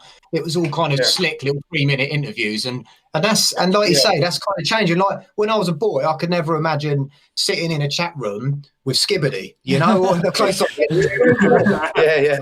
Was for the take back, and now in this day and age, I've got the chance to sit in here and chat with him, and I couldn't even imagine that when I was younger. So that's what I think. That's exactly what I'm talking about. You know what I mean? Just he wasn't able to do anything like that before, but I think there needs to be a lot more of it in drum and bass, because it's just like I find it kind of strange. Like, if I type into D&B, if I want to find anything, and it's not always, you don't always just want to listen to a set. You don't always want to listen to a set, because you get sets, there's 1,000,001 sets all over the place. But things like this, where you can tune in, what people saying, what's the new, what's the latest. You know, within drum and bass, there's always some kind of a drama going on in drum and bass. Like, there's always something going on. You know what I mean? And I like to create something where there's a couple of guys who's all sitting in the room, all having a drink, and we're all just like, yeah, you remember this time? Like, stories. A little bit, we saying like stories and kind of thing. You know what I mean? Skibs. I've got a chalice as well. We've both got chalices, my friend. Big up the chalice crew inside. Big up. I do not feel worthy right now. Oh, I love that, mate. No lie, this isn't an official chalice. This isn't an official chalice, but genuinely, this is what I call this glass, because it's just fucking hench. Do you know why I got this? Because I like to have a bit of red at an event. Like, I don't like to get too mash up when I'm doing it, like, organise an event. But they never have any wine glasses in an event, and so I thought, well, I better get one. I can take to an event. So got myself a chalice. Too classy. You're too classy to drink your red wine out of a plastic cup, Slev. I like it. My dad would rate mate, you. Come on. A wine fire. Come on. But no. Do you know I was about to say, you know what's quite big at the moment? I see on other YouTube channels that do kind of like, I follow a lot of car stuff, and they do like reaction videos to stuff that's going on within the scene. And I think that kind of stuff would be quite interesting, even if it's reaction to some beef or whatever, or some mix that's been recorded, or a new tune. It's funny you should say that, because I've noticed even with the breakfast and Skibadee thing, it's just like, it's half 6 sets and it's half my reactions to some of the tunes as well. That's what makes it. A little bit, so it's quite strange that you should say that. But I personally think there needs to be a lot more stuff like that online, because it's ridiculous. I'm a hip hop fan as well, like some of you guys in here. But it's like, I'd love to be able to just, like, when I'm just chilling, like, subscribe to other D&B channels that's not necessarily listening to it, but it's just something else in D&B that's quite interesting that I can just kind of, it's just, I don't know, it's just interesting. I think there's a lack of it online at the moment. Well, I'll tell you what, Skibs, this is something that we're trying to push really hard at the moment, but it takes a long time to plan these things. So if you've got any ideas and you want some help, and you want to put stuff out on our channels, man, I'm all ears. So just hit me up, and we can do something different, man, and just that's exactly when the gigging kind of gets back to normal, Skibs, do you think you'll carry on with that kind of stuff? Do you think like your attention might change towards like gigging and stuff, or do you think you'll be able to keep it up? Yeah, I want to be honest. I mean, I'm not always coming up with crazy ideas. So to be honest, I want to take it to the next level. To be honest, as I said, it's been good having a year out. As I said, not only coming across lots of new talent and stuff like that, it's just coming up with lots of new little ideas. Right? So I've got a thing called obviously the breakfast at Skibadee's. And that kind of came about. I don't know if I mentioned it here before, but obviously, when we all started going on people started doing streams and that, I noticed that everybody was streaming like these times, 6, 7, 8 in the evening times. And so I was like, listen, I just don't like doing the same thing everybody else is doing. I just don't like doing the same thing everybody else is doing. So that's specifically why I thought, okay, everyone's coming in the evening. You go on in the evening on Facebook or Instagram, everyone's going live. So I was like, okay, I'm going to go totally opposite way. I'm just going to go in the other direction. What would you make someone for breakfast? What would breakfast include? It's an eggs.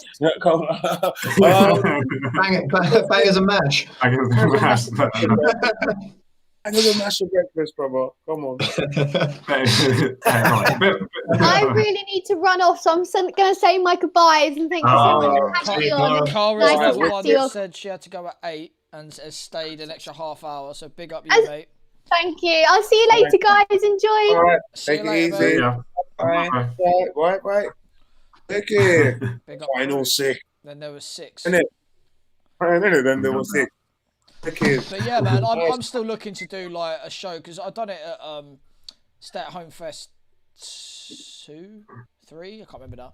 And I just had the idea, like you said, Skib, what am I going to do? It's different, man. So I set up the controller in my mum's kitchen, and I made a fry up while I was mixing and showed it at the end, and people did love it. But I don't know. It takes a lot of confidence, I think, to do that. I don't know if I've got the confidence to do it. My idea, I was sitting there the other day and just thought, okay, what can I do different? And straight away I was like, drums, drinks, and bass. Drums, drinks, and bass. It's like, a couple of guys, invite maybe, I don't know, a Jumping Jack Frost, a Chasing Status, or whoever, come around, a couple of guys. I was thinking, getting a couple of drink sponsors as well to sponsor it. Do you know what I mean? We have a whole lot of drinks on the table because, when you have a little drink, we all get a little bit, you get a little bit looser. You know what I mean? You get tight-lipped if it's just normal on just like your interview kind of thing. You get a bit like tight-lipped, you know what I mean? But you put a couple of drinks on the table, people start to open up a little bit, and it's quite interesting. It's quite fun to watch, you know what I mean? And it's something that's not necessarily there, me emceeing or somebody DJing, and it's still D&B orientated. And I just think it's just quite interesting and fun to see that. Just something else. Do you think a lot of the bigger artists would be well up for doing that? I think so. I mean, I've been honest, I've got this vision of maybe Brixton Jam, small little club. You've got the bar in there and everything. You put a whole lot of drinks on the table. You set up a couple of microphones here and there. We're all sitting down, like, yo, what's happening, guys? Rah. What's been happening? You know what I mean? We talk about the last couple of years, COVID. Boom, boom, music. What's happening? Hey, how did this tune come about? Just loads of general things. You know what I mean? Where it's quite popular where if you're a D&B artist, you can just log in or you can subscribe to and say, I want to see this show. It's quite interesting. It's quite funny or whatever. And you keep coming back. And I just don't think there's enough of that online at the moment, especially on YouTube. It's just like anything drum and bass on YouTube is somebody's set. It's cool. Yeah. It's like, I actually once made a drum and bass short film. That's one of my claims to fame. I did a short film on Andy C winning Best DJ at the Drum Bass Arena Awards for 11 years in a row. It's called D&B. It's called D&B Confidential, and it's about the conspiracy behind Andy C winning the award. Sick. I tell you what. I'm gonna put it in the chat just for old time's sake. That challenge makes a lot of noise. The point that you just made there. What do you think about that though? About Andy C winning the Drum and Bass DJ award? He didn't win it. He didn't win it. He didn't win it last 2 years. He hasn't won it now. No, he hasn't. AMC now, isn't it? AMC won it last 2. Yeah. No. He had the throne. He had the crown taken off of him. I mean, fundamentally, it's a public poll. It is a popularity. Let's not talk about D&B Arena Awards with Peter. He might end up crying. Shut up. Although I anyone does want to vote for OV Music for best newcomer label for this year, Yeah, please, best please newcomer label that's been out 4 years. Right, we've been out 2 years actually. It feels like it's just this last year feels like about 4 years in 1 year, basically. Yeah, I think. So, Did you do That's quite any? interesting. So AMC knocked Andy C off the perch. Are you serious? Yeah, 2. Yeah, two years in a you row. you were really out of the 2 loop then, years. man. Listen, Seriously. 2 I'm years. out the loop. I've been out the loop. I'm not even joking to you. Not even just like, oh, I've been just out the loop. I don't know some of my own stuff that's just kind of just delved into it. But that's, I didn't think that would ever happen. I didn't think that would ever happen, to be honest. no. Do you think that's broke the cycle now? So do you think someone will Andy C get it back, or do you reckon some newer artists will come through to replace AMC with the way kind of like the different generations are coming into drum and bass? I personally, Oh, sorry. No, you go ahead, Joe. You go ahead. Sorry. I was going to say, like, I personally think the change in this for me, having lived through both the vinyl and the CDJ era, I'm sure like Skibbs will probably agree as well, is like, that's just the evolution of it, man. You can do more on CDJs. And if you listen to what AMC does on a pair of CDJs, it's fucking mind-blowing. And you just can't really contend with that, even with Serato on vinyl. And, you know, I went to a fair amount of the Andy C ones at XOYO. And, you know, arguably some of the best sets I've heard him play. And, like, you know, I find it very difficult to separate them technically. I probably prefer Andy's selection, especially if he's playing in the club like XOYO. But you can't argue with the evolution of the technology and the fact that Alex has learned to body 4 CDJs better than anyone in the game. And, you know, it's 2021 now. Like, it's how can you compete with that on vinyl? So I would personally say I can't see that going back in the other direction anytime soon, just based on that, even though I think, you know, a lot of old school people still probably prefer Andy's selection. I think for the newer heads, they relate that technology is more relatable. I think AMC though he has a lot of respect for the kind of the music and the history of drum and bass, just like Andy does. You know, I think he still brings that side of it to it, as long as with like the kind of the modern edge as well, and the 4 decks. It's quite weird sets and stuff, yeah, for sure. It's quite weird that you saw. Sorry to cut you guys. It's like, even though you say AMC, I mean, ask a general person who listens to drum and bass, they will probably still say Andy C. Like, I wasn't even aware that AMC, you know, has taken the reins or whatever. I don't know. It seems like it's such a household name, isn't it? It seems like Andy, you know what I mean? So I don't know. Maybe a sign of the times of things like you said, Reg, like things slowly evolving. Andy C's been around for like what's that tape? What's that? Was it Telepathy 1997? Stephen Hyper D. Andy C. Telepathy, man. Yeah, that. I mean, he's been around since since I started, like drum bass came on my radar. So, yeah, I think, and he has, and he's so like instrumental behind the scene, Andy, isn't he? I don't think he's going to get knocked off. Like, I don't think he wouldn't have to produce another song ever again. And I still think he would. I think he'll never be knocked off from being like the greatest ever. I think the funniest thing about this whole argument is the simple fact that we're boiling this down to one spot out of like, you know, however many people are involved in this music that keep the cogs turning. Like, you know, everyone is integral playing their part, from, you know, promoter, DJ, MC, raver, whoever the fuck you are. It's like, it's all well and good someone winning it, but the fundamental factor is that everybody's, you know, doing their part and like playing their role, and that adds to the entire body of, you know, this music, really. Like, it's all well and good winning it. I think it's sick, you know, that's calm. But, you know, the difference between him and, you know, who cares how many votes, whatever. It's like they're both just really fucking sick. And to be honest, I'd vote for someone else anyway. Just a matter of opinion, isn't it, really? I don't even pay attention to those awards, to be honest. I didn't know AMC won it last year. So.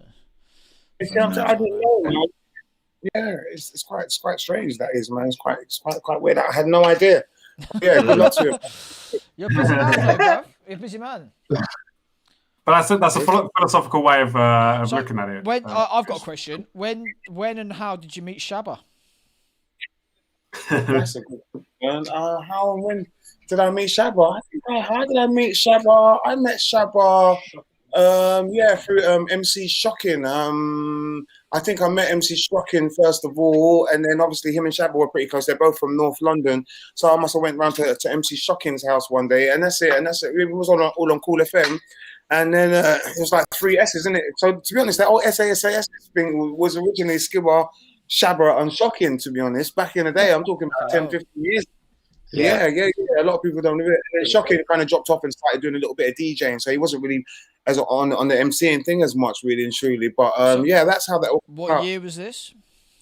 We're talking 90. Well, 95, probably 95 times, 94, 95, 95. Long time ago, man. I know I still look like I'm 21 and that. I know that, but it's like, hey, it's all good. But yeah, that's a long time ago, man. So that's how I originally met Shabba. It just kind of fell into place, really and truly. Just from knocking around with each other, we was kind of on the same coming up and coming MCs in the game, and we was all hanging around with each other and stuff. And then we started doing shows on Cool FM. So it was just kind of a natural progression, really and truly. I actually got into drum and bass because of a tape with Shy FX, you and Shabba. It was a PS2000 tape. Because I was a big UK garage fan. I liked MCs, even though I couldn't MC. And my mate passed me this tape. He said, "Look, if you like this garage, trust me, you want to listen to this." I mean, it's a good introduction into drum and bass, isn't it? Shy FX and SNS. Yeah, man, it blew me away. I think you come on at I think it was an early set. You come on at 10 o'clock. You're talking about put your jackets in a cloak around the corner or something, you know? And then, do you remember that Ronnie Size tune, Snapshot? Yeah. So it's got that drop. It goes just before the drop, right? So you're up to it, and then suddenly Shabba comes in out of nowhere. He hasn't been in the whole tape. It's quite interesting to hear these things. So that obviously, when we was doing those, I remember when doing those kind of events. You know what I mean? But you wouldn't really realize that it would affect somebody else to start picking up a mic or get somebody in. You just wouldn't really think of it when you're doing it at that time. And to be honest, most of the things I've done in those periods, I didn't really have that thing, people are going to be really into this or whatever. It's just something that comes naturally to me and organically, and I really wasn't thinking about that, it's going to make lots of people follow me. Or I was one thing I was really quite shocked about is the amount of people that used to come up to me and just be like, the auto trader lyric or the Street Fighter lyric, or they started saying certain lyrics to me that I was just like, wow. I mean, the amount of people that said to me that, yo, Skibba, you're the sound of my childhood almost a little bit like, and I was like, what, really? It's like, it is. So many people said it to me. Skibs, you're the sound. Skibs, you're the sound of my childhood, bruv. There you go. And I'm 35. So you're 35, I'm 21. It's like, it's kind of good. I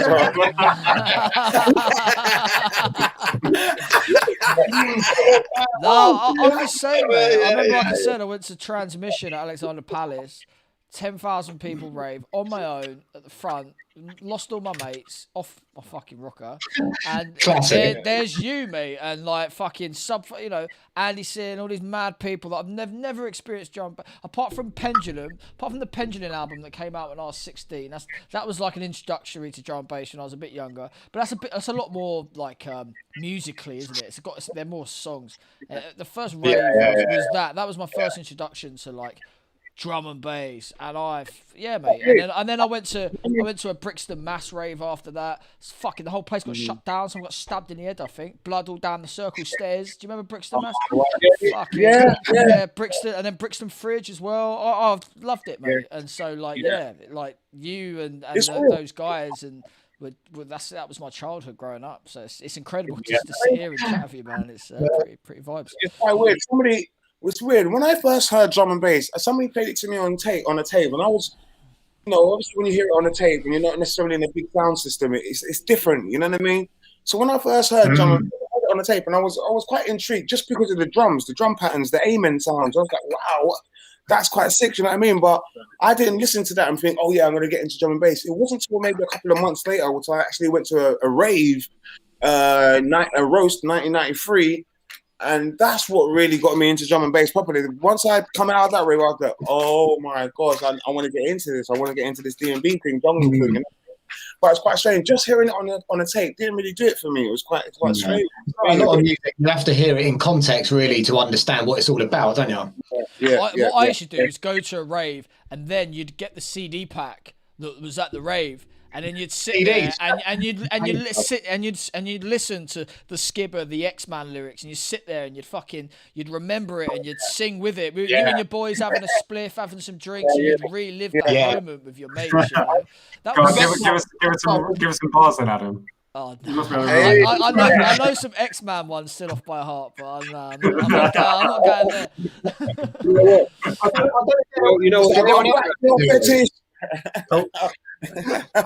Fat girl fetish, yeah. You know, Nah, but honestly, it was. I think because back then you didn't have Facebook, or you did, but it was very young, and you didn't have all this media. So the only way you could really relive it was either to, go and have a mix upstairs on your decks, like at my mate Christian's house, or you listen back to the same tape backs every weekend, same transmission, whatever. We had like 3 tape packs from raves we'd been at, and who are we putting on today? We'll put fucking Sub-Focus back-to-back clips on, or we'll put this on, and you'd get high, you'd get pissed up or whatever, and you'd just all your boys that were there at the rave, and you had the one mate that weren't there, and you'd be like, oh, you should have been there, mate. Listen to this bit here. Do you know what I mean?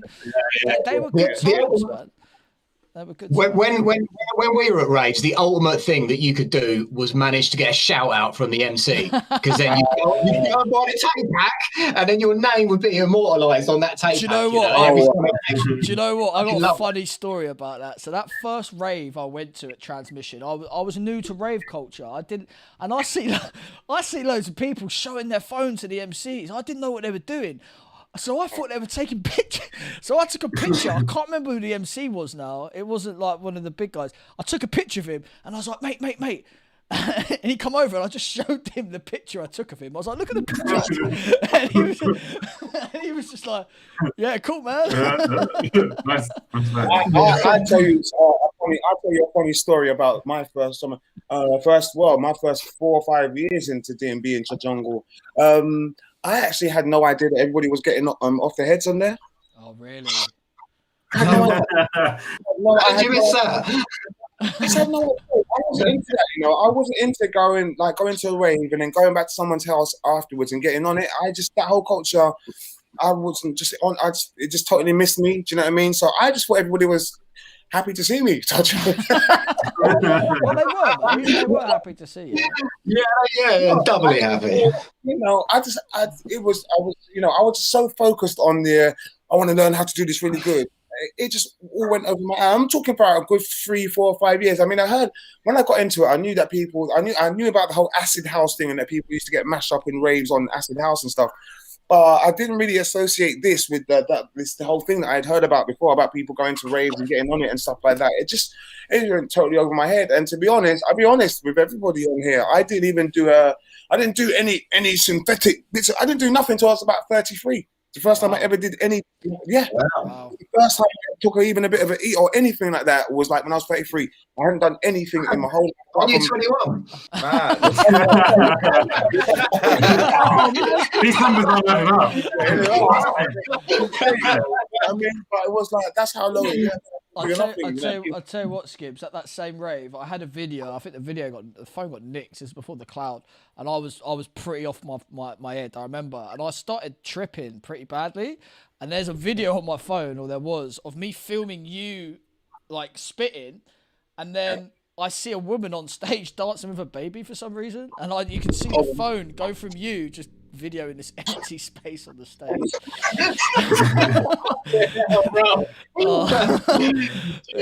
Bad times. These were a long time ago, people. Long time ago. A long time ago. He's a strange man. Back when I was 21. No, I must have been 18. I think I was 18 then, actually. Long time ago. Is there still like a big drug culture in like the new wave? Yeah, more. I think it is more, and I think that's kind of a bit of a kind of not messing it up a little bit, but I mean, there's lots of young guys that probably look older than me just from doing drugs. Yeah. Honestly, no real talk. You know what I mean? Like, I mean, that's a big part of it now, isn't it? Like going to a rave and getting mashed up on something. Do you know what I mean? But me, actually, it was for me. You know what I mean? For most of the drum and bass was my drug. You know what I mean? Going into a rave and the music and the drums and this, that was my drug. You know what I mean? So I would always just be hyped off the back of that. To be honest, there was lots of even rumors about Skibba doing crack and that, right? Before I'd even done anything. Like, I'm talking years. There were the rumors about Skibba being on crack and stuff. Before I'd even knew what it was or whatever, but it's just rumors and stuff, you know what I mean? But it's like it's just interesting. It's interesting to see and hear all of those things. I was like, what the hell? It went over my head. Think, you know what I mean? The drugs are definitely a bit of a sticky topic. I think for when we talk about drum and bass, it's not something that I think a lot of. It's not publicized massively, should we say? I think it's a difficult conversation, but it does. I don't know. I say back in the day, I don't want to sound like that boomer, they say, but when we used to go raving, we took ease to rave, and that was. But I think now people go just to get fucked. You know what I mean? People are just getting fucked. Just for the sake of getting fucked. Skibba. So I'm interested to know. Would you say that you have seen a difference in the raves over the years? Do you think that there's more? Do you think it has changed, or do you think it is still? I don't know. Well, personally, I think my eyes are more open now, and you can see what's really going on. Do you know what I mean? Where before, it was so much just about drum and bass and getting into the event and just trying to get on the mic.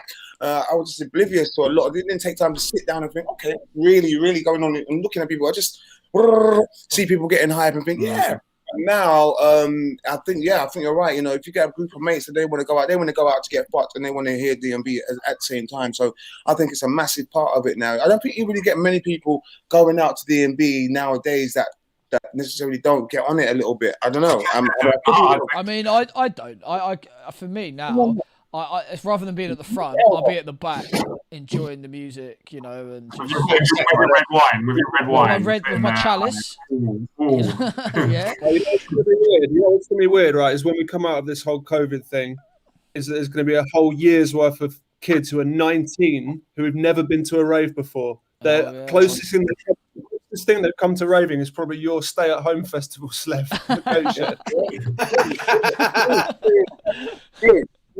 It's very true, man. But it's also quite worrying, People are looking for these first couple of raves. People are going to go crazy with it, still, quadruple dropping and stuff like that. You know what I mean? Like, well, everyone just needs to keep an eye out, man. I think like the clubs need to be, need to know what's going on. Even for look, this is what I thought this the other day. People are going to go silly on that first day. Even me, I'm gonna drink beer. Like I'm gonna take the piss just because fucking it's been so long. You're just gonna be so excited. I think that the clubs and stuff need to keep an eye on people because I think there's some weight to that, but I think there's the last 5 minutes is a bit too much generalizing going on, man. Because you got to think there's people that have been on a health vibe for a hype that are gonna be like, okay, I'm gonna continue that health vibe. And all these people we're talking about going to raves and getting fucked up, there's always someone who's going there just for the music, man. I think there's all sorts of different people. There's different percentages and stuff, but realistically, that whole spectrum of raver, the one who goes to get mashed, the one who goes to just chill and get lost in the music, the one who goes to catch up with his friends, the one who goes to hang backstage and doesn't really care what's going on. These people are all still going to be there in different percentages or not, but I don't think it would change as much as I don't know, man. No, I think I was just talking about first rave back more. I just thought people would just get pretty fucked up. I do agree with you though, man. Yeah, there's definitely I'm for one to a certain extent. I'm not someone that would take pills at a rave anymore. I'm more just liking that. I mean, you guys have seen me at a rave, Joe. I turn up for an hour and I go home by 1 o'clock. I'm tired. You're a dad now, Adam. You've got responsibility. Yeah. But for me, it's about the music and the culture now. Yeah. But have you been to any socially distanced things though? Because a lot of the ones that I've done and been to, until this second lockdown, I've been playing on a 2 times a week at the Cause, which is 5 minutes from my house, like literally every week, twice a week for Rebel Music or Engage Audio, Mondays and Thursdays, and like I'd see the same 50 people there, and then about 100 other people who I hadn't seen, and like they were going out every week. I think this third lockdown definitely, that's going to have had a big impact because nobody was expecting that for starters, and it's been a lot longer than I think we thought it was going to be. What do you think about the social distancing events? How do you think they've got? Skibs, man, I fucking honestly for a year that like I lost music when the social distance gigs came back. This might be a like controversial opinion, but I fucking loved it, mate, because I got to do what I got to do what I wanted to do my whole life. And yeah, people were sitting down, and I'd have to have a bit of banter with them on the mic, being like, "Yo, security tells you to sit down," like, ha ha. It was different, but there was a community literally in North London, and it was kicking off on a weekly basis. And honestly, it gave me a lifeline this year, man. Like genuinely, for the 4 months that we had that in summer, I will remember that probably more than any raving days in my entire life, because it was so distinct and it stood out to me as like this thing that like, no one expected it. And yeah, it wasn't what we wanted it to be, but it was still there. The music didn't die. The music was represented. There was love. There was community. There was drum and bass. Like it was beautiful, man. It shows how strong the love for the genre is, that people will go down and sit on a table and listen to music at 180 beats a minute. Do you know what I mean? Just because they love it. Yeah. So yeah, it's about making the best of a bad situation. Exactly that. Yeah, exactly that. I don't know. I'm mixed with it. I think I did a couple. I did one with you, Rich. The one in London was wicked. I think I just had a bad one in Bristol, where there was just no monitor. I was stood behind the DJ. I was so far away from everyone. I couldn't even hear my own voice. It was fun. You might have been streaming. I think you've been very like, because I went to the Cause. I went to a few sort of social distancing things, about the place, and the Cause for me was definitely, I had the nail on the head in terms of like the atmosphere. I'm going to do an early announcement. For me became the home of drum and bass. It did. Early announcement. Goatshed, Engage Audio, genuinely. The Cause, 15th April. Hey, come on! 5 minutes from my door. I'll see you there. And there's also another date, but I can't announce it yet. But it's coming. It's coming. It's coming. But again, like you're saying, Joe, like it was a challenge in some places because some venues are like mate. So and other venues are just really just. I was doing it in Southampton, and fuck me, the venue guy I had to get on the mic and tell people to stop enjoying themselves, and the music was quiet, and I was like, why am I doing this? What's the point, bruv? Like, I'm not making no fucking money. Like, the first one we did was really jokes. We had AC13 something, and it was, do you know what? It was just so good to sit down on a bench with fucking people, have a drink, have a laugh, and listen to some drum and bass. It really was wicked. The second one we had Born and Road down, but it was just they're obviously sing along jungle, innit? Is their thing, and it was just the venue guy was on my case. I had to keep telling the DJs not to play their own music, and I was like, I'm not about it. So like I've pulled them from Southampton. I'm not going to do them in Southampton anymore. But I done one social distance event. Sorry to cut you guys. I done one what was it? Come down with ski. I heard about that. Yeah. Didn't Cara play that? I did play that. Yeah, it was good, but the whole thing with the noise restriction for me, with drum and bass, if the music's not at a certain level, listen, I'm not enjoying myself, and I felt very funny, man. I felt funny for the clientele, to be honest. You do, yeah. Like, oh my god, I'm walking around and people's like, excuse me, wait.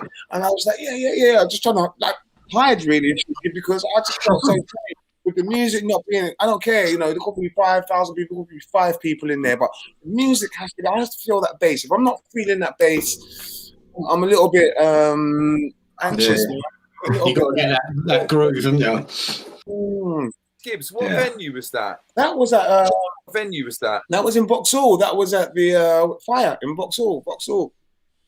Right. Okay. They changed it into a kind of beer garden thing, isn't it? So it's like that every day now. Some places seem to be more worried about it than others. You could go to like the Black Swan or somewhere in Bristol. They just didn't really. Well, noise restrictions were noise restrictions. Whereas other places are a bit more like, oh, you know, we've got to keep it at 85 decibels. I don't understand. Anyone in Bristol seems to be fine with the loudness of the music. You come to London now.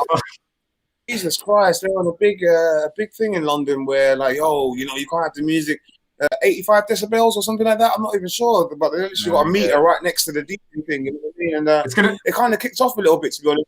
The kind of down with ski thing, it was going all well. We had about an hour left, and then I think somebody kind of bumped the decks or whatever a little bit, and the music went, it just went up, and because of that, the promoters went crazy and basically shut it down. Because of that, because it went really loud, and it just put me off so much. And then they asked me if I wanted.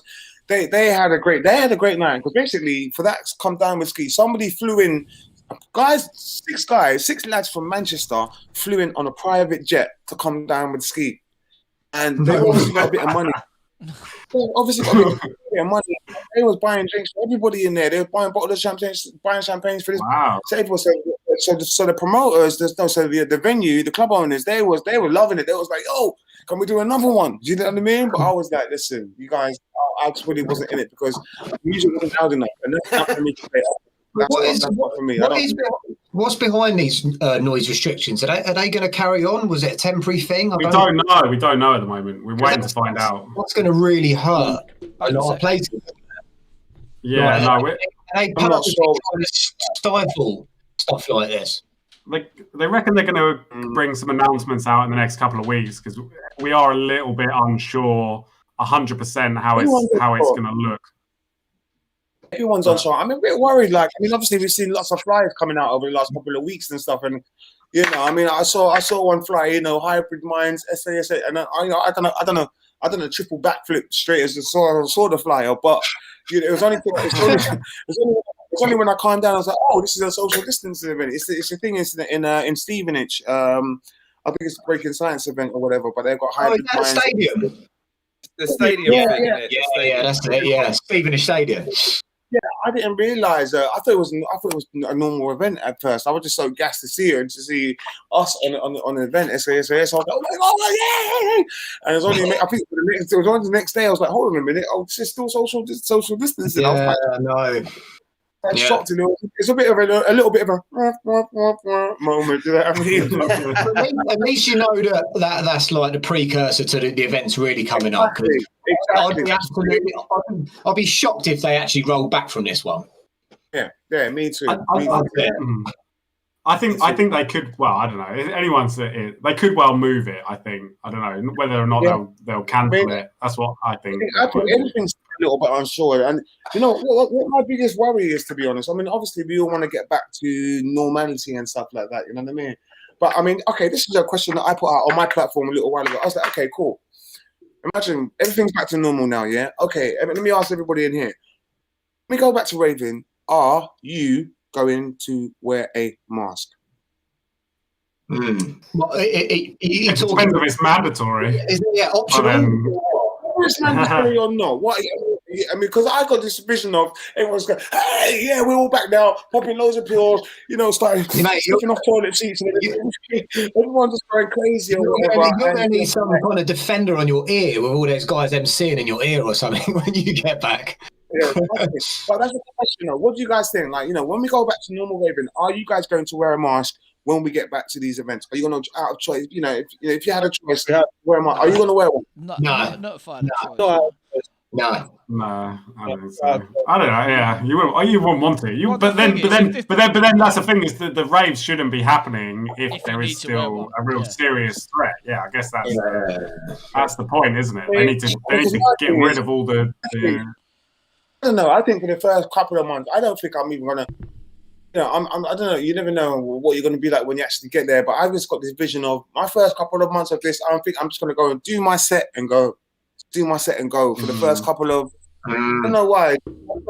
don't know. I'm a little bit wary about the whole thing. I don't know. The thing is, if they're open, the thing is, you got to think about it. I know a lot of promoters and club owners have been moaning about restrictions, but if you think of the worst place that a virus could spread, it's in a club. Cold, sweaty, right? And also, a lot of people are not cold, sorry, just sweaty and close quarters. But not only that, everyone's drinking and doing drugs. It means their immune system is massively low. And so just think, and all that recycled air. And so if clubs can open, it has to be when things are safe. And that's why they've been closed for so long. So I think once they do open properly, I think hopefully, excuse me, hopefully things are going to be blessed. I can't see them opening them if there was a chance that there's going to be these massive spikes in infections. Because you've got to get, if you want to speak to someone in a club, you've got to get pretty close, haven't you? Especially if you want to spit bars in someone's ear, bruv. You got to get bare close. That's why you want to get in and out, man. Actually, Skibbs, I want to ask you that, mate. I know you probably get this a lot. How many times a rave does someone try and spit bars in your ear? Oh, way too many times, mate. Way times. To be honest, I can't even, sometimes no matter how close somebody gets, you can't really hear them that well, to be honest. They just think that they need to start shouting and literally spitting in their ear, and it's very unhygienic. Very unhygienic.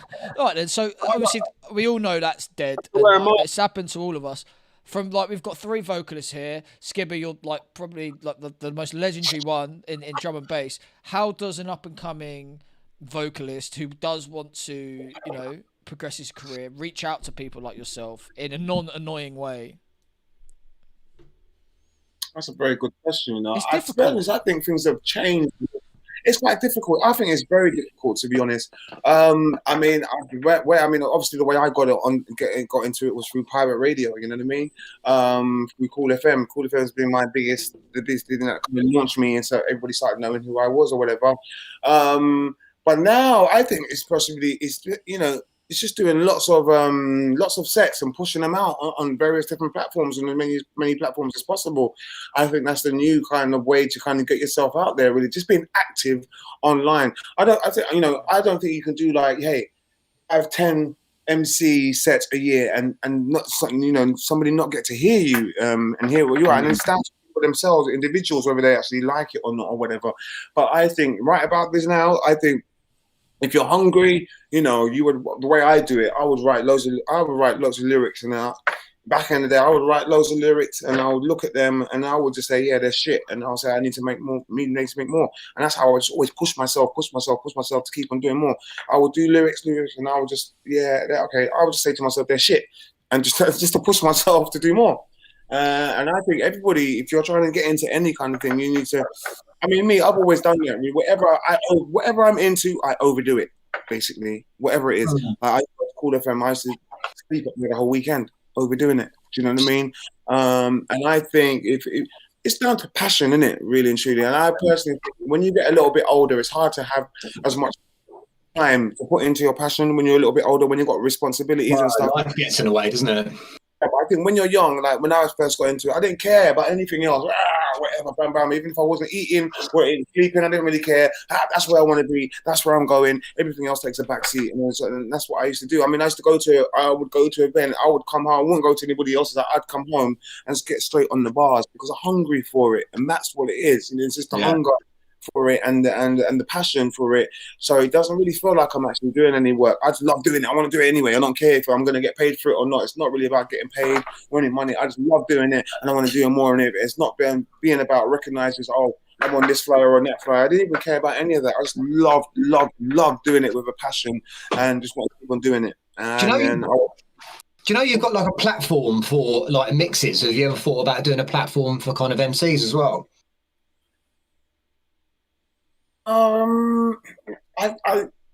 It's quite strange you should say that. What it is with the MCs, I don't want to say this about putting people whatever, but it's just that I'll play a DJ. There's so many DJ sets, but I don't think there's many MC sets about good MC sets.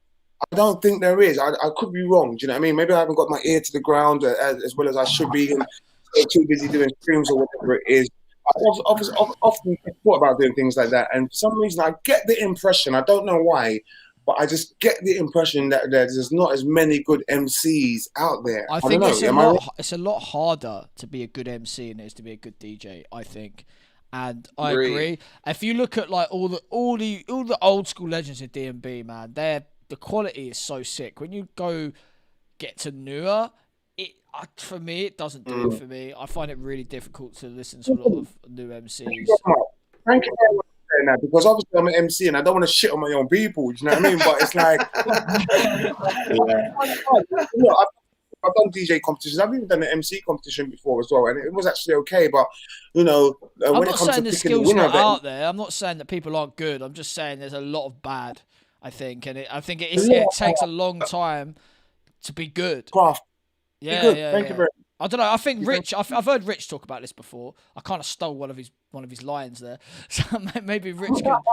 I know you've got some thoughts on this. I think drum and bass, in my experience from an MC perspective, like, if I'm being honest, even if you like split the two sides, we've got the drum and bass scene with the MCs are the more prominent entity, like yourself, Skibs, and like, all the really big MCs who are like artists, whereas, then you come to like the kind of host side that I'm sort of more part of, where, effectively it's quite a, I talk openly about this a lot, like, it's not a good place to be, like, you're scrutinized, you're constantly at the bottom of flyers, like, really for your own like self-esteem and for something you have passion for. It is no wonder to me why there are a lack of MCs in that side of the drum and bass market, based on exactly what I just said. The fact that where's the law? Like, shit fees, lack of appreciation, like, you're not really considered an artist in your own right, bottom of the flyer, like, and realistically, if you're looking at it from an MC and a rapping perspective, and if you're not about maybe the double time life, you're gonna not come to this host side. You're gonna go hip hop or you're gonna go grime, because then you are the artist, you're the focal point of the music, and you can be whoever you want to be, not like the battle I've had my entire life of being who I want to be, but also having numerous people tell me how I should be because I'm just there for the DJ. Yeah. It's the reality of it, and it's bullshit, and you have to fight that, and that's why you end up with the good ones, because they tend to just hang around here quietly, being like, I can't do this full time, but I fucking love it, and I'm never going to give it up, so I'll just carry on doing it, per se. But realistically, in that, I'm same as Skibs. Like, realistically, there's like 10 people in the kind of hosting side of the game that I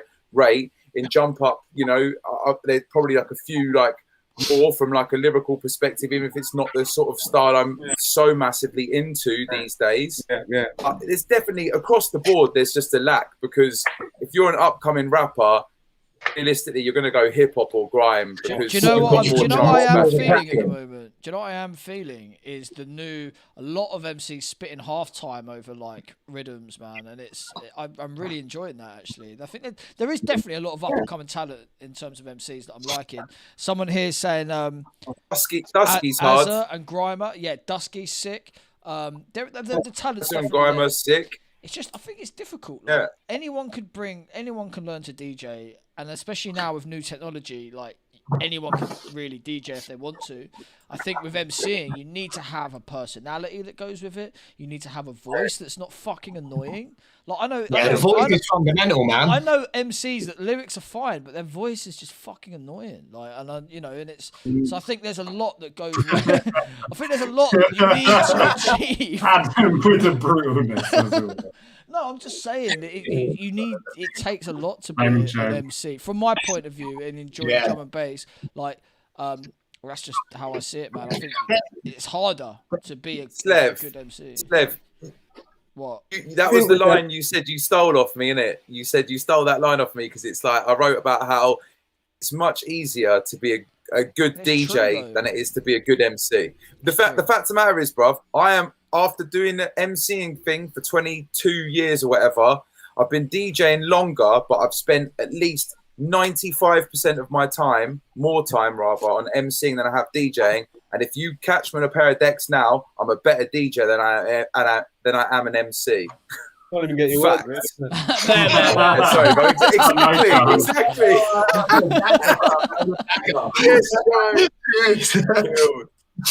Do you know someone said something interesting? That there's MCs are coming through that they're bringing like a grime flow to drum and bass. Like, did anyone hear X-Man's boy? Yeah, shelled it. Yeah. Well, to be honest, even me, I'll be honest with you guys. Like, some of the newer drum and bass stuff that's coming out, I find it a little bit. Well, it depends. If it's just to go and MC in a club, yeah, I think it's okay. But I think we want to be artists now. We want to be artists in our own right, and I think double timing on some of these drum and bass things, I don't think it really works. I don't know. I don't know. Obviously, Azza and Grandma, they've got that kind of grimish kind of flow, and they've kind of mastered it in their own right, and they cater for their kind of core audience, which loves that. Do you know what I mean? They love them doing that. Do you know what I mean? But I find if I'm making tunes and stuff, I don't like to do too much double timing on tunes. If I'm trying to do a double drum and bass tune, I think for MC, it's more about that. I mean, who's having a success at the moment? Who is it? MC Bruce. Traffic, yeah, big up MC Traffic. He smashes it. Brucey, but guys know about Brucey. Bruce, yeah, Brucey, yeah, Brucey, sick. Yeah, mate, don't get me wrong. There's some sick artists out there. I'm not. He just sold out. He just sold out the rock concert on his own. He's the first B&B MC to sell out a venue like that on his own, basically. You know what I mean? And it's quite interesting. You know what I mean? Because as an MC, obviously I'm doing a few bits of him actually, Brucey. I mean, he hit me up yesterday. He's sending me some of his crud stuff or whatever. Do you know what I mean? And it's all cool. But the double time MC, I don't think you can do double time tunes and get to that level. But I think maybe the Azza and Grinders are proving me wrong with that at the moment, maybe. But I don't know what it is. I think I think with me, I think I'm just more aware of drum and bass that it's not really an MC kind of area. It is, but it's mainly about the music. It's mainly about the music. Let's not forget about. And I think some MCs sometimes forget that. Sometimes that when I used to go raving.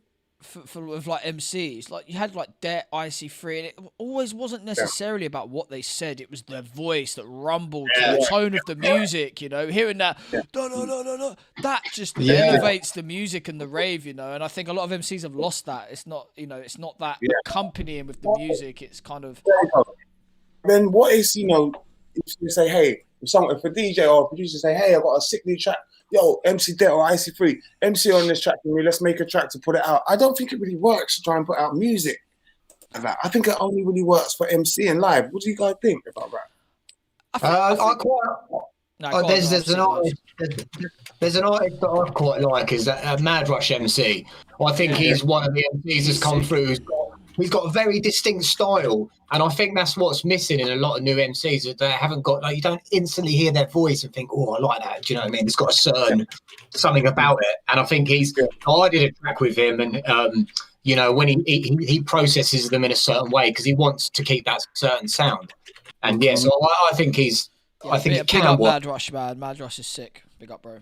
Yeah. I haven't heard him. I need to check him out, man. Yeah, check out Mad Rush, man. He's doing bits. He puts in the work as well.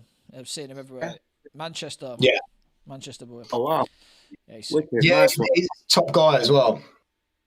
Yeah, he's got that proper deep, he makes sick tracks, man. He makes sick tracks. Yeah.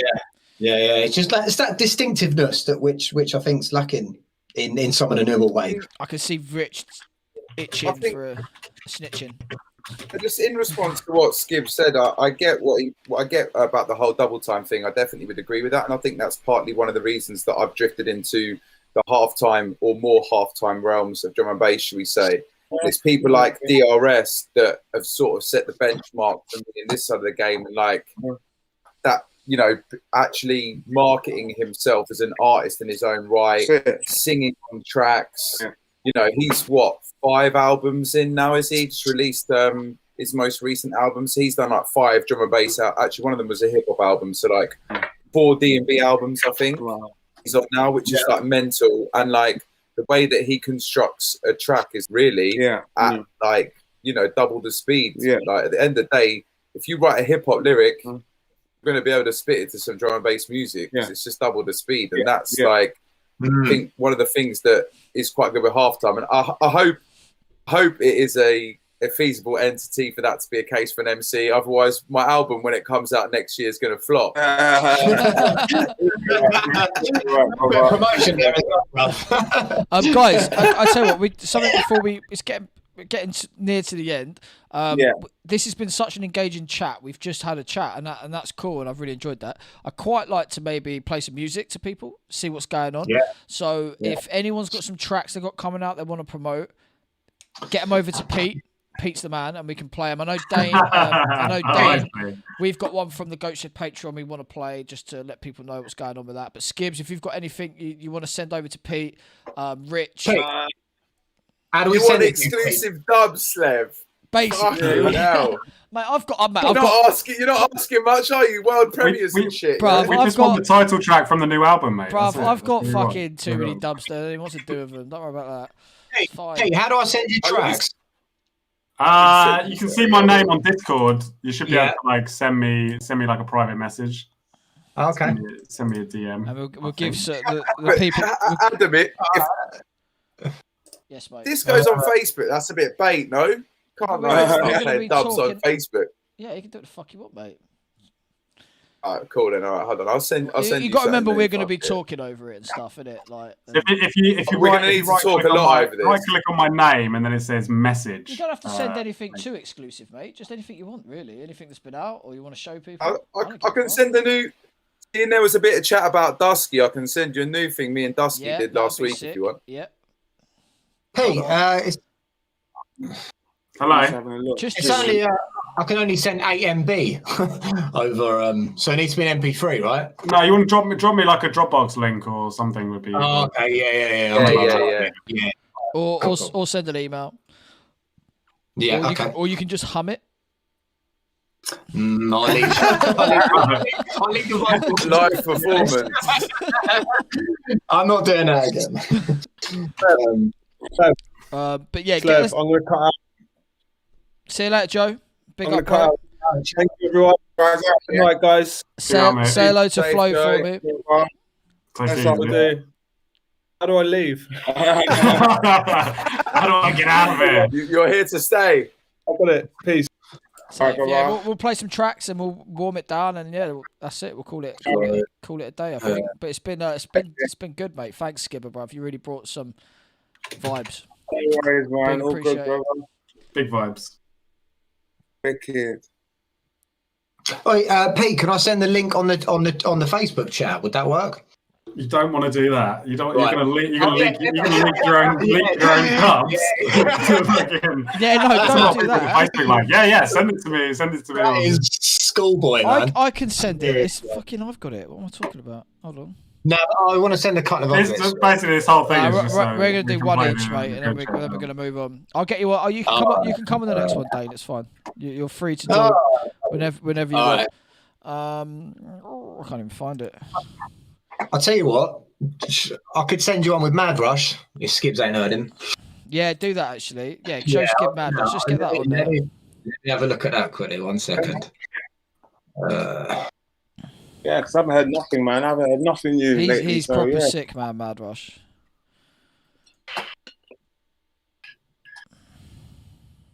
Yeah, all right. This is the link. Good link. All right, here you go, Pete. Should have that now. There we go. Energy. Do I need to put my headphones on for this? Yeah. Let's do it. You have to click on Pete's stream when he does it. We'll show everyone else to do it. Well, I will get that. Sure, we can hear it. Right, so just you see that little watch, you see that box that's come up, everyone. Just click on that and click watch stream. Watch stream. Yeah, got it. Wow. So we're going to have a live listening session on Got to And just. tell you what, there's nothing worse than a live listening stream of your own tracks. It's so cringe. It's just it's awful, man. I'll play this one from you, Rich, first. We'll go in. So this, do you want to tell us a bit about? Do you want to talk over it? And tell us a bit about it. Do you know what the thing is? I was just about to say you actually don't play it because I realised the vocalist is going to get added to it, so it might change quite a lot. But you can hear like an early version if you want. Like it's a draft. A total draft. You sent it now. I was going on my Patreon tomorrow. It's a draft. Yeah. Yeah. Now go on, go for it then. Go for it. Why not? Too late. I need to turn it up. How do I turn it up? It's unsigned. It's basically like something that me and Dusty. Can you hear that, Skibs? It's very quiet. It's quite quiet. Yeah, if you click on the little option buttons and then turn the volume up.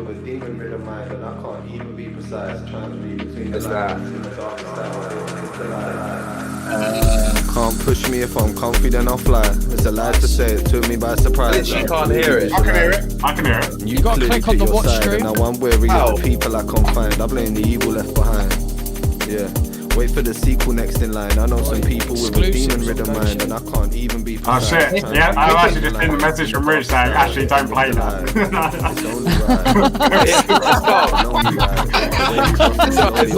This is lovely, man. This is lovely. We're talking over it. It's fine. Yeah. We're ruining it. I've been promising for time. Making it bad. Yeah. So walk the walk and talk it twice. Sat on the porch, Yeah, blazing Dusky's quarter sick, to the man. sky. I find it awkward when you pause and you sigh. I might be cautious, but I'm wise. Spend my life in a plethora of daydreams, living out, but the back of my mind harbours belief. The sentient cycle, prismatic. There's an earlier version as well, you know. I just realised. Up as lands I read, extensions of my being curious of love. Head in the clouds, in the storm swept up. Wow. A wind change, free fall. I can hear that. I can turn it up loud, yeah. I can hear that. What they touch, know your essence is enough. Mind state still mates a figure of play. Blue undertones in pictures that I illustrate. Things happen for a reason. Fate can be a cruel game. Jealous thoughts lead astray. Spark the wrong kind of flames. Rare pearls of wisdom hard to find and bloom late. Like the lost flowers of spring waiting for bees to pollinate. As the light starts to fade, echo late. Autumn days are sown seed that found peace in the nest where he lay. Yeah, to be honest, basically the new version's like 2 separate verses. I thought that was the newest one. I sent the wrong one. Fucked it, didn't I? Oops. Yeah. Wait for the sequel next in line. I know some people. That's what happens. That's what happens. Yeah. Exactly. It's live, isn't it? I'll give it. This is it. Is that a nice fade out there? Slick. That's it. Look, I'm doing my Very slick. DJ skills. This is my DJ skills. You still there, Skibs? I'm still here, man. I'm still here, bro. I'm still here. I'm going to go into the next one. Yeah, like wicked shit. So what's this one next coming up? This is the one with Mad Rush. This is Mad Rush and High Frequency. Is it so quiet? You have to click on the little buttons on the watch stream. Click on the 3 dots. I've done that. And then stream volume. You can go right to the top. No, we did them all love, none of them I try resurrect and come try trouble me one. Me say in a katana with the most high blessing, yeah, me gone clear, me say up everyone. Call me champion, them a call me the down, call me bust up everyone. With this pattern, track after track back with another one. Baseline just a roll, energize everyone. Everyone. Baseline just a roll, energize everyone. Everyone. Baseline just a roll, energize everyone. No, we did them all up, none of them I try resurrect and come try trouble me one. Me say in a katana with the most high blessing, yeah, me gone clear, me say up everyone. Call me champion, them a call me the down, call me bust up everyone. With this pattern, track after track back with another one. Baseline just a roll, energize everyone. Everyone. Baseline just a roll, energize everyone. Get the one I said. This one, man. Sick. Baseline just a roll, energize everyone.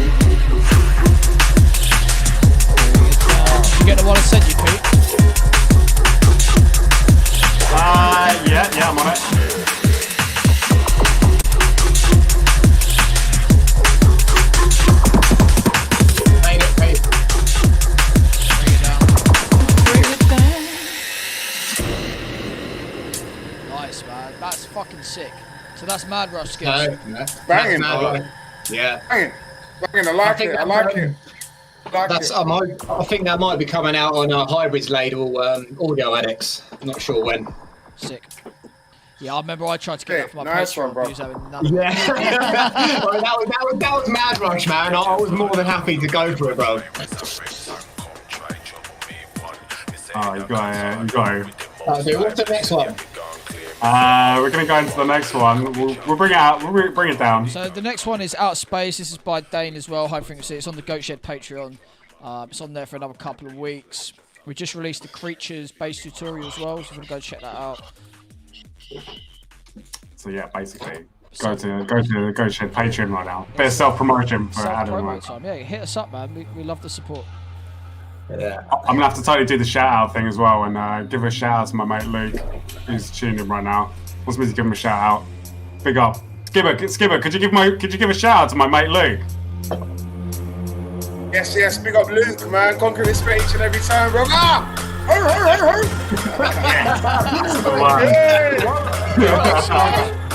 Sorry, what are right, Skibbs? Can you give me a shout out? High frequency. Yes, man. Big ups, brother. Big up everybody. Come on. From outer space.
Frequency, that's on the Goatshed Patreon. That's going to remain a dub. That's never coming out. So if you want it, head over to the Goatshed Patreon.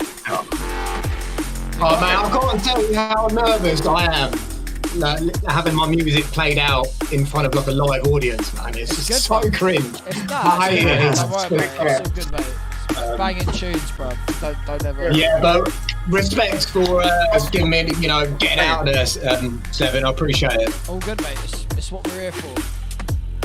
Skibs, anything you want to play? Not often. You know what? I'm not in my studio at the moment. I'm at my mate's at the moment, innit? Just on my laptop, so I ain't got anything here, man. But next time, innit? Next time if we do that again, I'll definitely put some things in there for you guys to check out, man. You're always welcome, man. Next time will be a bit more. I've got a producer coming on to work with me with the show. Hopefully, give us a bit more planning and a bit more. Yeah. All sorted. That's what we need. Yeah. That's what it needs. Mate, I'm You've done alright, though. You've done alright tonight, though, man. It's been good, man. Yeah, at the moment it's just a chat and that's cool, but I want to add a bit more structure to it and me and Pete who run the podcast, we're both very busy and it's difficult, so to do it weekly especially. So we brought on someone that's going to help us do that. So hopefully some more structure. Pete, you got anything to play and then we'll wrap it up. I mean, I was thinking, I think I played it a few times on here, but as it's like all about like MCs and stuff, I should probably play the recent one from Joe. Oh, Raygun and the Creatures, yeah. Yeah. Now that he's left, we'll play his. Now that he's left. But yeah, to give a big up to Joe because this is a sick tune. This is Creatures and Joe Raygun, Gonzo Transmission, recently released on Overview Music. So obviously everyone's going to rush right now and go buy it. Anisha says, no way has this been over 2 hours. Time to fly. When's the next show? We're actually taking a break from Watershed, just because, like we said, me and Pete are super busy now. Yeah, we're taking. Sorry. And we're gonna take a week or two off and reformat it and come back soon. So we'll be back soon.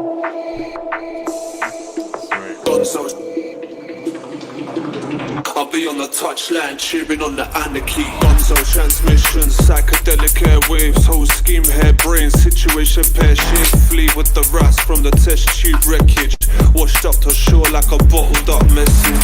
I'm in the dog and duck bottoms up session, where slurring my speech has become an obsession. Iron out the creases, perfection is a parody. I'll be on the touchline, cheering on the anarchy. Gonzo transmissions. If anyone didn't know, this is by Joe, who was just in the chat. He's just left. And Creatures. Overview music.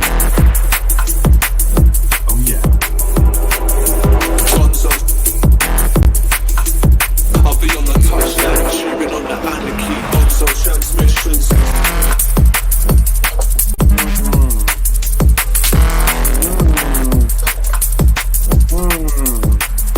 Sick.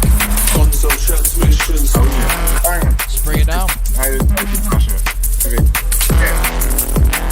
So yeah, mate, trust those MCs are out there. It's just you've got fun. Yeah. 100%. Sounds Alright sick. then, are we gonna wrap it up then? Yeah. So we're rolling out. Bring the music down, bro. I can't hear it. So I'll bring it down. I just want to say, Production. What's going on? just big thank you to everyone that's tuned in from the beginning. I think there's still like loads of people in the chat, so big ups to you lot for all your questions. Big up to Cara and Abigail that was here earlier. Big up to Dane. Productions are sick, bruv. Thank you. Thank you. Big up Rich, mate. It's always a pleasure, bruv. We need to hook up soon. Skibs, mate. I can't even. Thank you so much, bruv. It's been a pleasure, mate. We'll get you on another one, bruv, and we'll get a bit more prep. 100%, yeah. And then Definitely, Pete, man. I love it, mate. and then Pete, you can get fucked, mate. Yeah, fuck you. But no, seriously, no, big up everyone. Big up everyone in the chat. Until next time, stay blessed. Safe people. Peace. Peace. Respect. How do I turn this off? Fuck's sake. There we go.